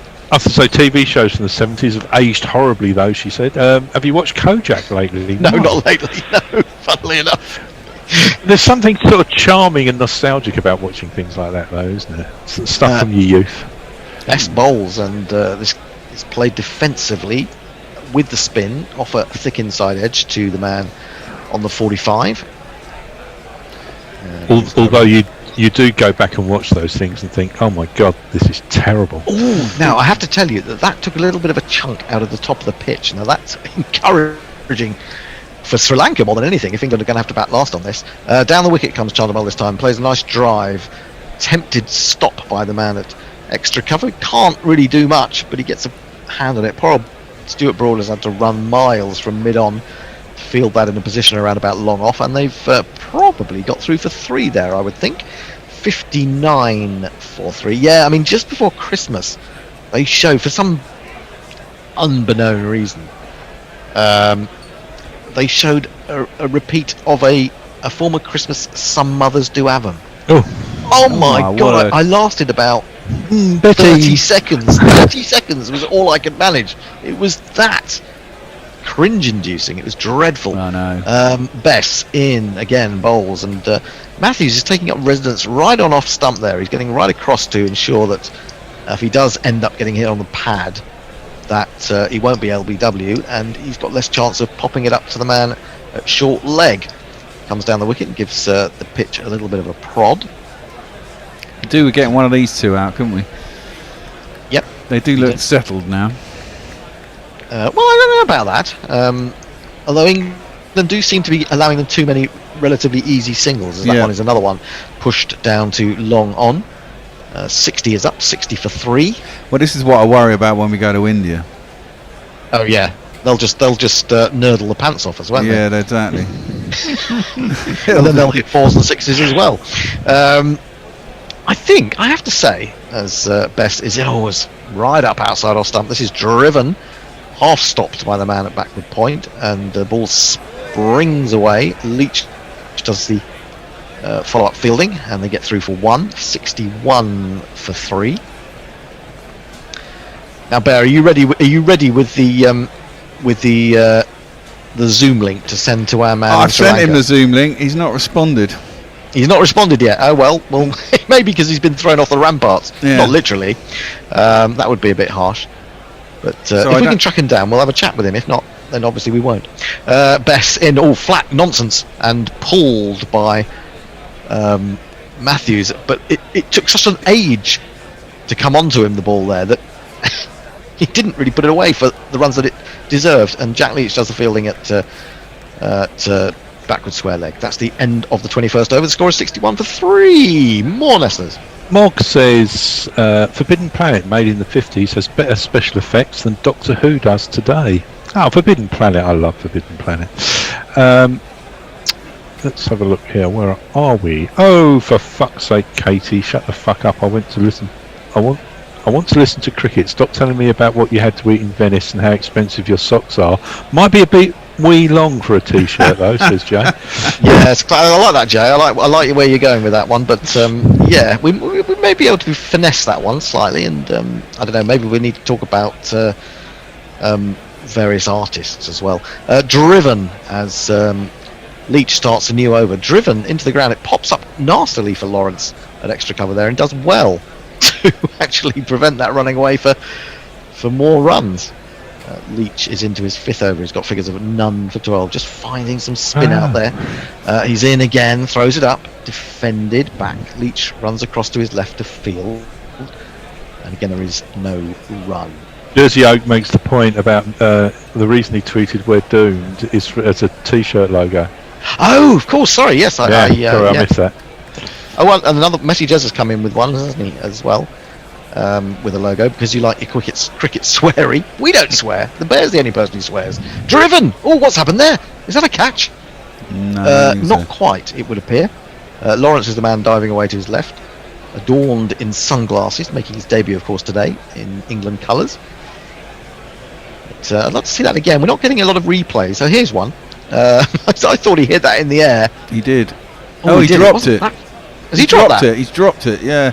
I think he's put that down. Oh, straight my in word. and out. Leach in again, bowls, and Chandramal is stretching for this. It's the ball that comes on, so it runs off an inside edge into the onside. And again, no run. Let's have another look at this. Yes, he goes for the drive, slightly on the up. Oh, he should have held that, shouldn't he? Yeah, that was really should have held that. At this level, you've got to snaffle those. You absolutely have. That was Dan Lawrence. Oh dear. Get rid of him, useless Essex twat. Get rid of him. He's rubbish. He's in again, bowls to Chandramal, and Chandramal defends to the shorter of the 2 extra covers. Bairstow does the fielding, and again there is no run. You've got to hold those, man. You've got to hold those. Chingford. I mean, if you will send people from Chingford out to do a job, I don't know what you're thinking, really. He's in again, stroked to Bairstow again, who just swoops to his right and gets his right hand to it. That's the end of the over. It could have been a successful one for Leach. He deserves a wicket after so many setbacks in his England career. But Lawrence didn't do the business. 61 for 3. Mog says Gorilla Cricket, come for the commentary, put up with the shit jingles, Gorilla logo. It's possible. Messi Jez has sent his one in, as you said. Fair point, says Hombre Nuevo. It is a bit early. Jay Grover says Mog on with the classic in spiral carpets design. I'd buy that. There was the Spiral Carpets T-shirt was a massive seller, wasn't it, back in the day? I remember. It's just nerdling the pants off them is the core principle of my seduction strategy. Says Mog as a gorilla like. Yes. Okay. Well, I like that one. I suggested to the Bear is that we should have a new line of T-shirts, a new design every month, and that will just keep you coming back because you'll want to. I mean, you're all completists, aren't you? You want everything that we've ever created. So I think that's a good economic approach. Anyway, that requires me to do the work, though, doesn't it? Again. Well, not really. Not if it's only logo. It's just logos and a phrase. I think that's pretty easy, isn't it? Really. It's design, mate. Bess into Matthews, who was looking to turn that on the onside. It ended up coming off a thick outside edge. A little bit of drift away from the right-hander there from the off spinner. So there's certainly an encouragement there. I think England might be a bit worried about the fact that the ball's already going through the top, especially when they've got to play 2 tests in this ground. He's in again flat. Onto the back foot goes Matthews and works it away through square leg. He'll pick up an easy single. Sam Curran does the fielding. 62 for 3. He's taking his sunglasses off now. Maybe you can see Lawrence. the ball better here. Well, it's not actually that bright. I mean, the sun has filtered through on a couple of occasions, but it's not been a strong sun. Sure, I'm sure it's still quite hot though. I imagine it's quite bright though. It's still equatorial. The sun will be quite high up in the sky. Best throws this one up outside off stump. It's driven right sweetly by Chandimal, but straight to extra cover. He remains on 22. He's captaining today in the absence of Karan Aratne, who has got a hairline fracture of his left thumb, which is very unfortunate. He was in good form. He was in good nick in Joburg. Hit 100 in the second of the 2 tests there. And Chandimal settles down again. Bess is in flat once more, but straight, defended down into the ground into the man at short leg. Who is it in at short leg? That is the question as well. We normally have Burns in there, don't we? But he's missing. He's missing because his wife's about to have a child. Bess is in again. Ooh, it was a strange one. Floated way outside leg stump, just turned to the man at square leg by Chandimal. I do feel as if they are missing out on 1 or 2 hittable deliveries. Yes, but the ones down the leg side especially, aren't they? Yeah, I'm just wondering whether they're just being a little bit too circumspect. But of course Chandimal has just survived that chance in the previous over. So I do think the bowlers are also bowling too much, almost too many different lines as well. They need to settle on. Yeah, you're absolutely right. There's not the stock ball, is there? There's not a sort of variation on a theme at all. It's a lot of different deliveries. This one is played into the onside, and there is no run. 62 for 3 Nestlers. My neighbour's cat is snoring. You could put that on a T-shirt. Let's have a look. So Sophie Cups tells us you want a good laugh and a simultaneous dose of nostalgia. I can heartily recommend binge watching the first series of Blake 7 on YouTube. Sets and acting are so bad, they're good. Oh yeah, but there was that rather beastly, short, dark-haired woman who was quite dominant. Yeah, what was her name? I don't know what the actor's name, but the character was Servalan. It was pretty good for me when I was in my teens, I have to say that. We're looking at a beach. We're looking at a very nice little cove outside the ground as they're making good use of break. They're making good use of the drone they've got flying up there, aren't they? Say that again? They're making good use of the drone they've got up in the sky. Indeed they are. Leach starts new over, and nicely played by Matthews through the offside. Sam Curran runs round. He's wearing a cap and a sun hat, and he loses the sun hat in fielding that. The cap remains in place. They get back for 2. Sri Lanka are 64 for 3. Matthews has moved on to 16. And more herons have arrived. There's what is a collective for a lot of herons? A pride? That's lions. A pack of herons? I don't know. They look quite imposing, don't they? Flight of herons? A score. What do you call a collective group of herons? Anyone out there? We always have someone listening who knows that sort of thing. Defended into the offside. They're going to run through for a single, though. So just too many singles coming from England's point of view. Got to think about this a little bit more. Maybe they need to be tighter and make them go over the top. Maybe need more people on the single.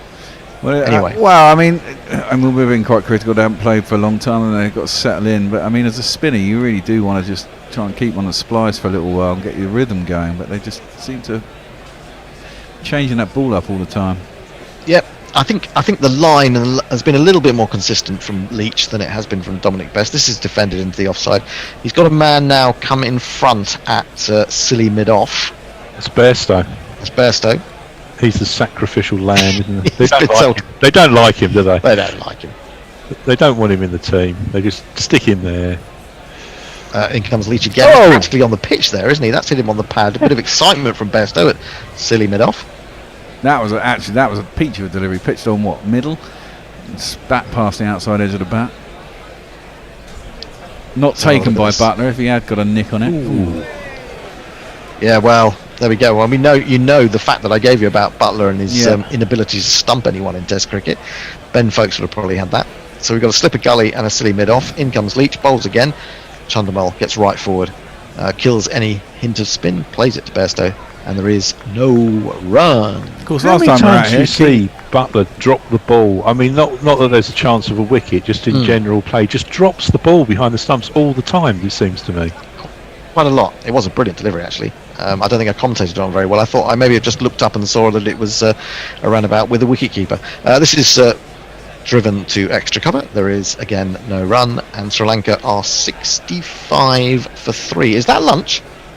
That is lunch. That is lunch. There's lunch in the wonderful tournament that England are playing for here. They're playing for the Moose Cup, and at the moment they'll be quite happy with things. 65 for 3 early wickets, and even one of their spinners getting in on the act. But it was Stuart Broad who's been the pick of the bowlers, picking up those wickets of Dhirim Mani and poor old Kusal Mendis, who went for his 4th Test duck in a row.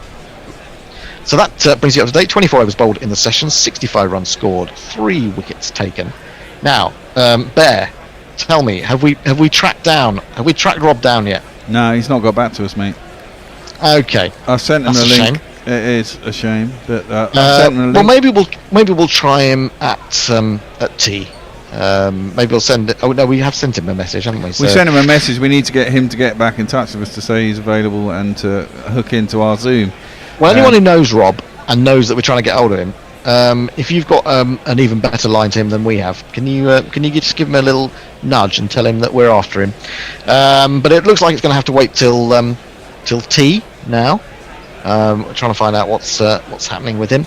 What have we got in the meantime, Bear? We must have something to play to keep our listeners entertained, and enthralled. I suppose we have just raised. How much did we raise? We've raised £3,500 for the in the bag thing to help some hungry kids. And if you've been watching the news, if you're English, you'd have realised that the government has been paying some arsehole company to send out a couple of bananas and potatoes.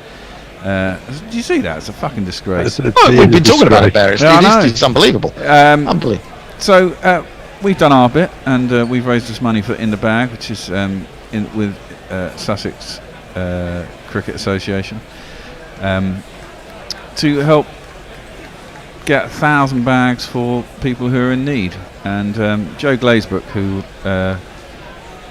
who runs the food bank place in Brighton, we did an interview with her, and she's a very thoughtful and interesting person. Some of you would have seen it before, but Sky always repeats shit, so why can't we? That's the approach to take. That's absolutely. We're nothing if not exclusive. How long is that last, Bear? Is that going to take us through the 40 minutes? Does it take us through 40 minutes? It does. That's the question I just asked you, yes. No, it's 28 minutes long. 28 minutes. All right, well, we'll come back in about half an hour and we'll just have a little bit of a wibble, shall we? I'm not sure who's due on immediately after lunch. I'll have to check the rotors, but we will be back in about 28 minutes' time. And take it away, Bear.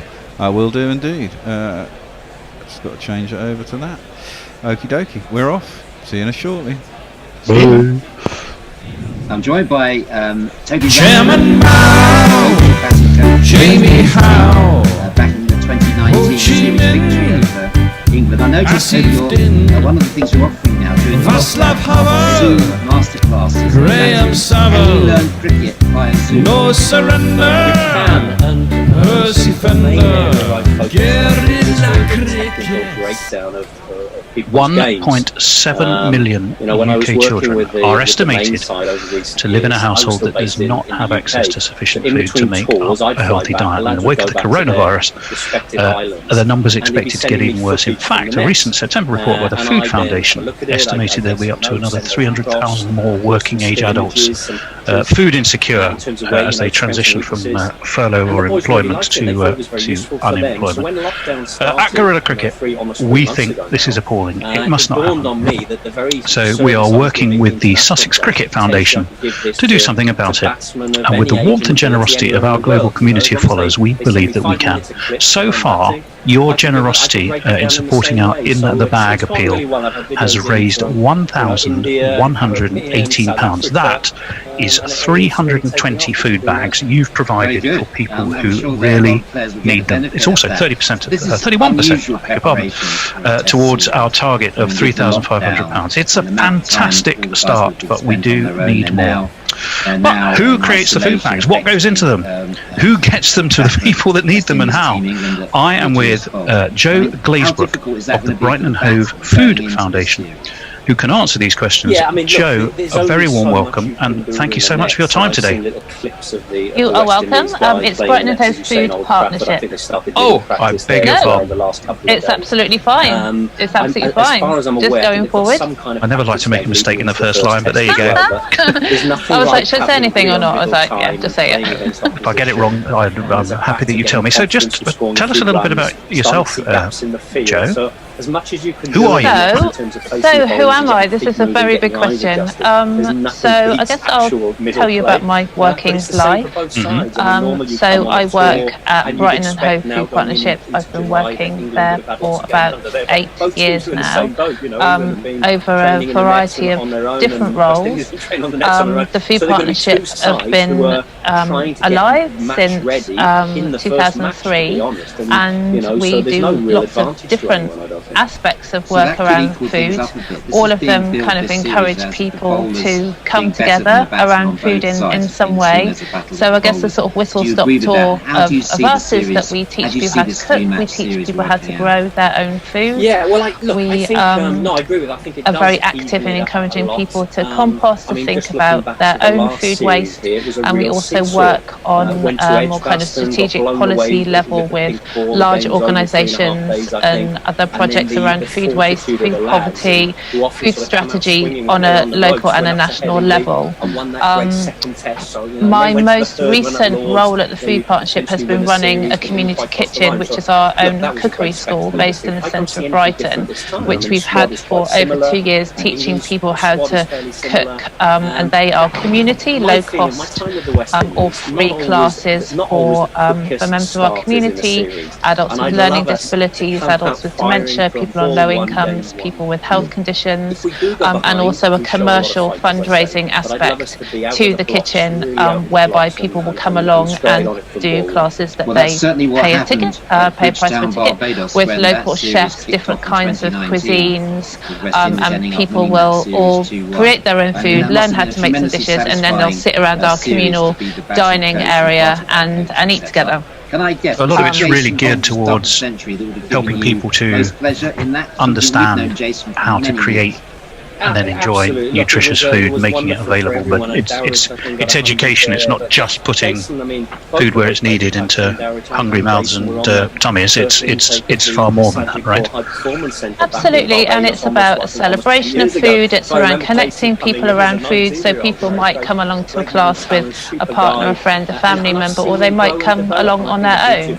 And then people are, creating food together and sitting and sharing and having conversations. And I think when you're sitting around a dining table with delicious food, if you don't know those people, it's really easy to strike up conversations about what you're eating and what you've made, and it becomes a really lovely sharing experience. But as I'm sure you have kind of gathered by now, we had to close the kitchen down. Temporarily close the kitchen down at the end of March.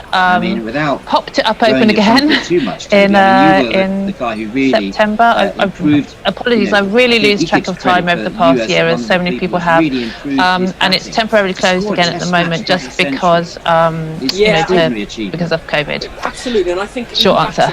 Okay, so how did you personally get involved with the Brighton and Hove Food Partnership? So I had been working in the community voluntary sector for quite a long time, working in mental health and in education and employment, doing a lot of work with volunteers, and I was also studying at the time, and I was doing some research. I had my own allotment then. I don't at the moment, but I had my own allotment, and was spending a lot of time there. And there was starting to be a lot of conversations about being outdoors and food growing and well-being. And because I was working in mental health at the time, I did a piece of research around food growing and the therapeutic benefits of that. A phrase that people are commonly using now is called ecotherapy. So engaging with nature and the natural world as a therapeutic intervention. So I the Food Partnership had long been on my radar, knowing the work that they were doing. There's quite a sort of close-knit community voluntary sector in Brighton, and I've done this piece of research at the as part of a master's degree, and saw a job going at the Food Partnership, which was around engaging and encouraging more people to get involved in food growing. So I was like, okay, that's mine. I'm going to do that. So I was lucky enough to get that job, and my role has changed a lot while I've been at the Food Partnership. So consequently, I am coordinating the emergency food hub here with which we can see is all go behind you by the looks of it. Is it noisy? Because I can ask Not people at all. And even if it is, we don't want to stop them going about the work that they're doing. So they're more important than us in a way. So tell us then a little bit about how the Brighton and Hove Food Partnership, of which you are a key part, got involved with the Sussex Cricket Foundation. How did those two come together to actually sort of create what you're currently doing? Yeah, so I think the nature of the Food Partnership is kind of like a bit of a clue in our name, is that we engage in partnership work, and we're very much into making connections with people, and you might think, well, what's cricket got to do with food? How do those connections get made? I think Katie, who is from Sussex Cricket Foundation, got in touch with Vic, who is our wonderful director at the Food Partnership, and saw that we'd been coordinating emergency food response during COVID-19, and just kind of said, how can we help? And that led to two initiatives, one which is called Tea for Two, and that is matching cricket clubs with their local food banks for food donations. And the other initiative was the one that we've been carrying through here at the Food Hub, which is our In the Bag project, which is a recipe bag, a recipe kit for families with ingredients and a recipe in them, where they can make something, a simple meal or a simple dish over the summer holidays. So that was how it all started, really. I think the easiest way for me to describe it is we're all quite sort of familiar with these boxes that you can get through the post that has all the kit inside, and we wanted to recreate something like that would give people a meal or something to eat, an activity for people to do as a family, where people might learn something about the food that they were cooking with, and also to maybe get people to think, oh, actually, this is an achievable thing that I can do, and maybe we've got this recipe, we can make this another time. And we try to use recipe ingredients that we are using in the food hub, so they're simple ingredients, they're accessible ingredients. The equipment that you need to make the dishes, there's nothing complicated. So why don't you tell us a little bit then about what's in the bag that goes to households, and B, how does it get to be in the bag in the first place? Brilliant. Okay, so we have done examples of things that we've done. Might be spaghetti. So that would be spaghetti with like tomato sauce, with like a tin of tuna in, with the kind of feeling that if you can make a basic tomato sauce, you can then extend that across lots of different recipes. You could put it with some rice, you could add some beans, you could put some different vegetables in there. So that's kind of something that you can adapt in many ways. We have made, we called it cuppa noodle, so your oat kind of pot noodle in a mug. We've made some savoury rice. The one that we have done this week is our bag. Okay. They get sent out in these. We're very keen to make them look really nice. We want them to look special. We want them to people to think, there's some value to this. I'm being given something nice here. So this one this week is stewed apple with instant oats. So this could be a breakfast, it could be a pudding, it could be a snack. So in here we have got 3 apples. Yep. We've got a little packet of cinnamon powder. We've got some oats. We've got milk powder that will go in with the oats. And we've got some sugar. So we portion everything out for people. Then the recipe will also go inside the bag.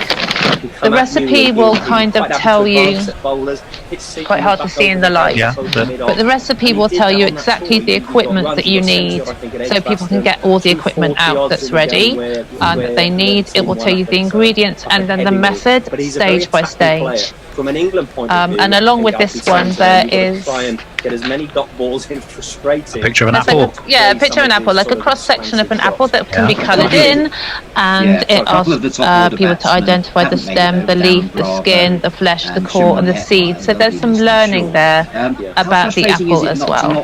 And the idea is it's for families. So it's not for kids, it's not for adults, it's for the family. The key thing is nutrition for families, because I know from bringing up my own children, they don't always eat the good things that are good for them. And when you're facing challenges of food poverty, it's one thing to have the things in your hands ready to give to the children. It's another thing to make them eat them sometimes. But you do quite a bit in terms of education and making things look appetizing and exciting to eat, don't you? No, exactly. And I think, people are often more likely to try things if they've made them themselves, because there's that trust element. You've seen it, you know exactly what's gone into it, so there is a bit of a trust element there when you have made something yourself, and a bit of a wow factor as well. Wow, I've done that, I've never done that before, and that that sense of achievement gives people the impetus to try something again. Also, these are like recipes that we've tried and tested these recipes. We've had nutritionists look at these recipes, so there's not very much that can go wrong, to be honest. Those apples look fabulous. Where did you get them from? So those apples, there's a lovely story to these apples. So these apples are from a Sussex farm. As I said, the Food Partnership work with lots of different organisations. We have a surplus food network where we work with lots of lovely organisations like FareShare, the Real Junk Food Project in Brighton, the Gleaning Project. And so those apples came from the Gleaning Project, who are are a team of volunteers who will go to different farms to glean, and that is to harvest harvest fruit or vegetables that are remaining after a farmer has done his intentional harvest. So it works for everybody. It works for the farmer and it works for the recipients of the gleans. So that's something else that we like to use in these bags if we're able to, is to incorporate some surplus food into those. So we're reusing it, we're repurposing it in another way. And I think it's really nice as well to say to the recipients of these bags, okay, the apples aren't like super shiny like you might get them in the supermarket. You know, some of them might have a few lumps and bumps on them, but they were picked 3 days ago by some people that we know in a lovely orchard in Sussex. Wow. So there's a story behind them. Absolutely, and we will tell the recipients of the bags that information so that they can pass it on. Because again, if you're used to seeing a lovely shiny apple and then you're like, oh, this one's got a leaf on it, what's that doing on there? You know, and someone says, you know, it's okay to eat it. It's absolutely fine. Well, we can see lots of activity going on behind you there, Joe. How many people? You're actually in the community food hub at the moment, aren't you? How many people are involved in gathering the food, creating the recipes, bagging the food, and then getting it out to people? Yeah, so I would say that we are a very small part of the effort across Brighton. So, as I mentioned before, when we temporarily closed the community kitchen, the food partnership quickly responded to the anxiety, I guess, across the city. What we were hearing from food banks and community food projects before we went into lockdown, that people were like, what are we going to do? People are going to run out of food, people are getting scared, what's going to happen? And so the food partnership, because we have the capacity, the paid members of staff and the partnerships in place, we set up the kind of central emergency food hub. We had a different location then, and what we did was we kind of bulk purchase, bulk fundraise for this emergency food distribution, and then we filter the food and the resources out to community projects. So we're kind of like a central hub. So in this central hub, working with me, I was able to take a lot of the volunteers who were volunteering in the community kitchen, volunteers who were furloughed or, you know, their personal circumstances have changed. So I think at our sort of peak activity time, and this was when we were doing, I don't know, 1,000 food parcels a week plus, and that's in addition to all our kind of bulk food that we were sending out. We had about 20 volunteers. And at the moment, active in the hub, we have about 15. We also have about 8 volunteer drivers. That's just in our team, but I would say across the city, the volunteers go into hundreds. That was so wow. One of the things you talk about actually is on the Brighton and Hove Food Partnership website, being part of a global movement. How does I mean, Brighton's big town.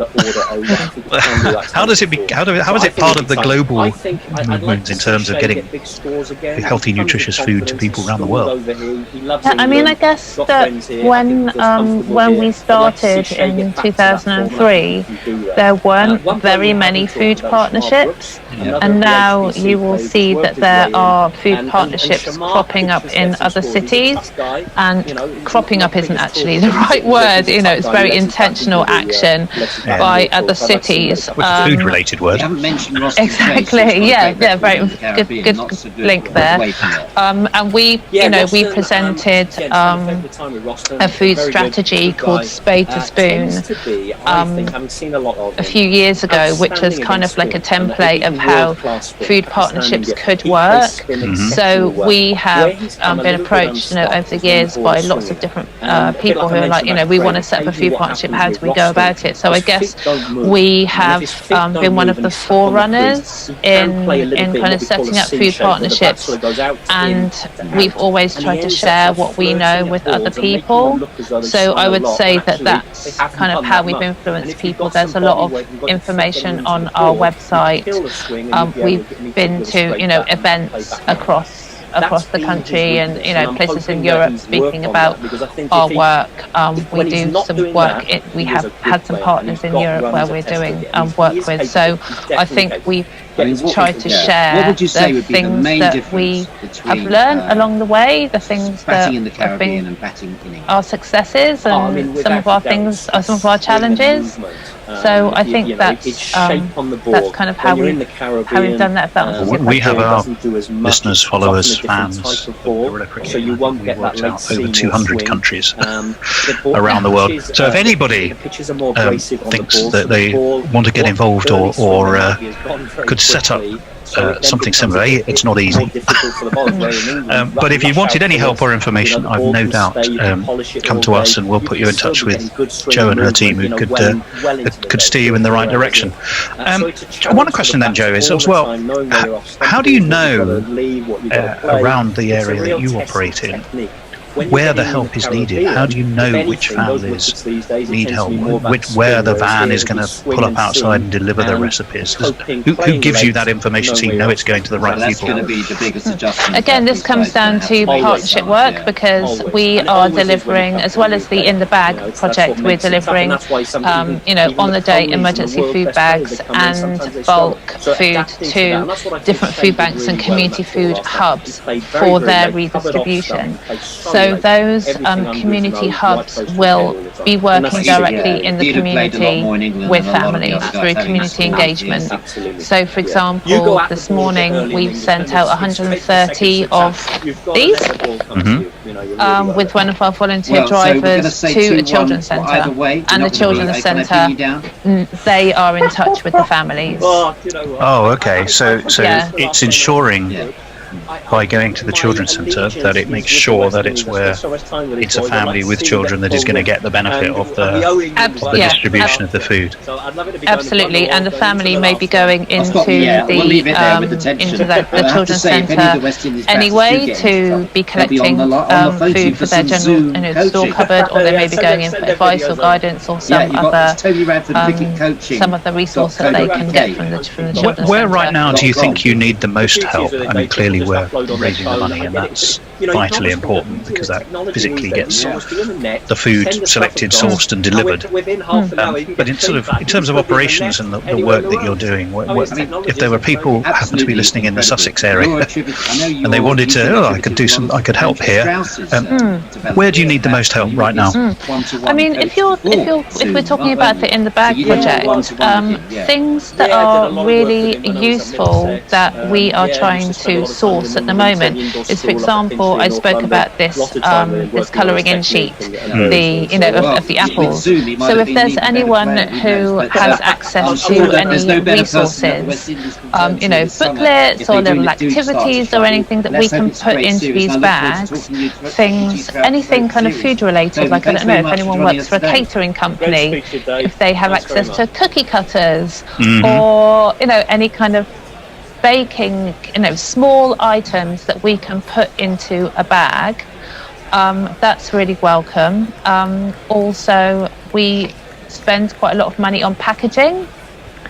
So we spend a lot of money on, paper bags, because all this stuff has to be wrapped. So likewise, if anybody works in that kind of company, stickers are really nice things to give away. So I think in terms of our people power, we are really, really lucky with our volunteers, and also we currently have to still work in a socially distanced way. So we are limited with how many people we can add to our team. But volunteer drivers are also really, really welcome because this food needs to be moved around the city. Okay, well, there is, if you Google Brighton and Hove Food Partnership, not Foundation, was getting Sussex Cricket Foundation and the food Yeah, no, partnership it's mixed up. easily done. If Yeah. you Google Brighton and Hove Food Partnership, then there is a very good website actually which explains a lot about the work that you do, and it indeed answers some of the questions that we've been talking about. Start there. If for some reason you can't find that, get hold of me at Guerrilla Cricket, and I will make sure that your interest is passed on to Jo and her team. So Jo, this little chat you and I are having, it's going to be listened to by an awful lot of people in various places around the world, probably during the South Africa and England series coming up. So what would be and obviously our fans and followers have already been incredibly generous and got us now. I looked this morning, I went to bed last night, we were 30%, and this morning we were 31% of the way to our target. Yay! So it's been a phenomenal effort. What would be your main message to our followers and listeners who have been so generous so far? What would you like to say to them? Oh, do you know what? It makes me really emotional, actually, because I think, what has got us through this so far has been people, just the generosity of people in, whether it's through like a financial donation or giving their time, just the kindness that's been shown by people during this pandemic, whether it's been helping a neighbour or volunteering at a food hub. I feel that's really what's kept me going a lot of the time. So I'd say, if people are doing that, then thank you, I applaud you, and please keep on doing that. And likewise, this relationship with Sussex Cricket Foundation and this connection that we've made with you, connections and partnerships and help comes in many different forms and disguises, and there's lots of people out there who want to help but they don't know how. And I think sometimes we've got a lovely volunteer who comes here called Nicolette, and she does a podcast called It's All About the Connection. And for me, that kind of answers a lot of it. It is all about the connection. So sometimes just say to someone, I really, really want to help. I don't know how can I help? Because it might not be obvious, but just by talking to people, often you can find what that connection is and put your help in the right place. I mean, I don't know that's how we kind of got involved in a way.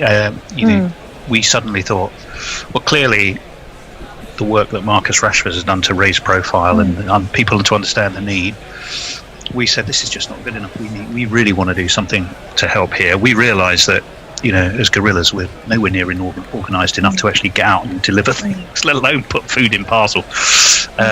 So we said, well, we need to know. Let's work with someone who does. And then we knew of you, and we knew of the Sussex Cricket Foundation, and we knew of the work that they'd previously done in this area. So hence via them to you. So you're right, it is about connections. That's a terrific message. So look, Jo, thank you. Just a reminder for everybody, with over 1.7 million children in the UK estimated to live in households that don't have access to sufficient food for a healthy diet, our In the Bag appeal can and is making a real difference. We do need more help. You can go to guerillacricket.com. You'll find right on our homepage there's the information there and a link through to the Just Giving page. You can go straight to that Just Giving page. All you have to do is Google Gorillas in the Bag and it will take you to Just Giving. The URL will also appear on the screen shortly behind me. So it'll be the last thing you see when this little chat has concluded. It's also pinned to our Guerrilla Cricket Twitter feed. So if you can, please help Jo and her team to keep nutritious food in the bags and delivering them where they are needed. Thank you, Jo, and thank you to our incredible listeners around the world who have helped so much so far. Thank you. Thank you so much. Guerrilla Cricket. Revolutionary cricket commentary.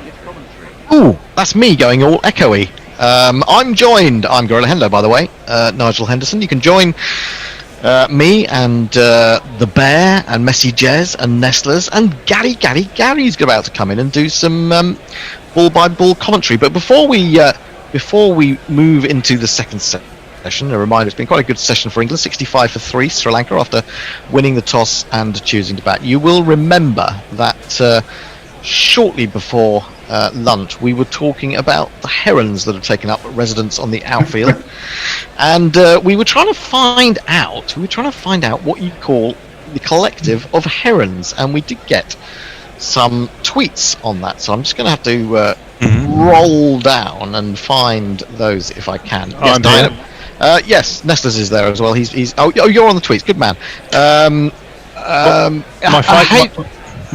My favourite one is from on Hot Mic from P. Cheth, which says a Gil Scott of herons. Oh, very good. That's brilliant. That's absolutely brilliant. Diane Patterson says Google says it's a hedge of herons. Nick, Mayank it is, says a group of herons called a siege, a sedge, or a scattering.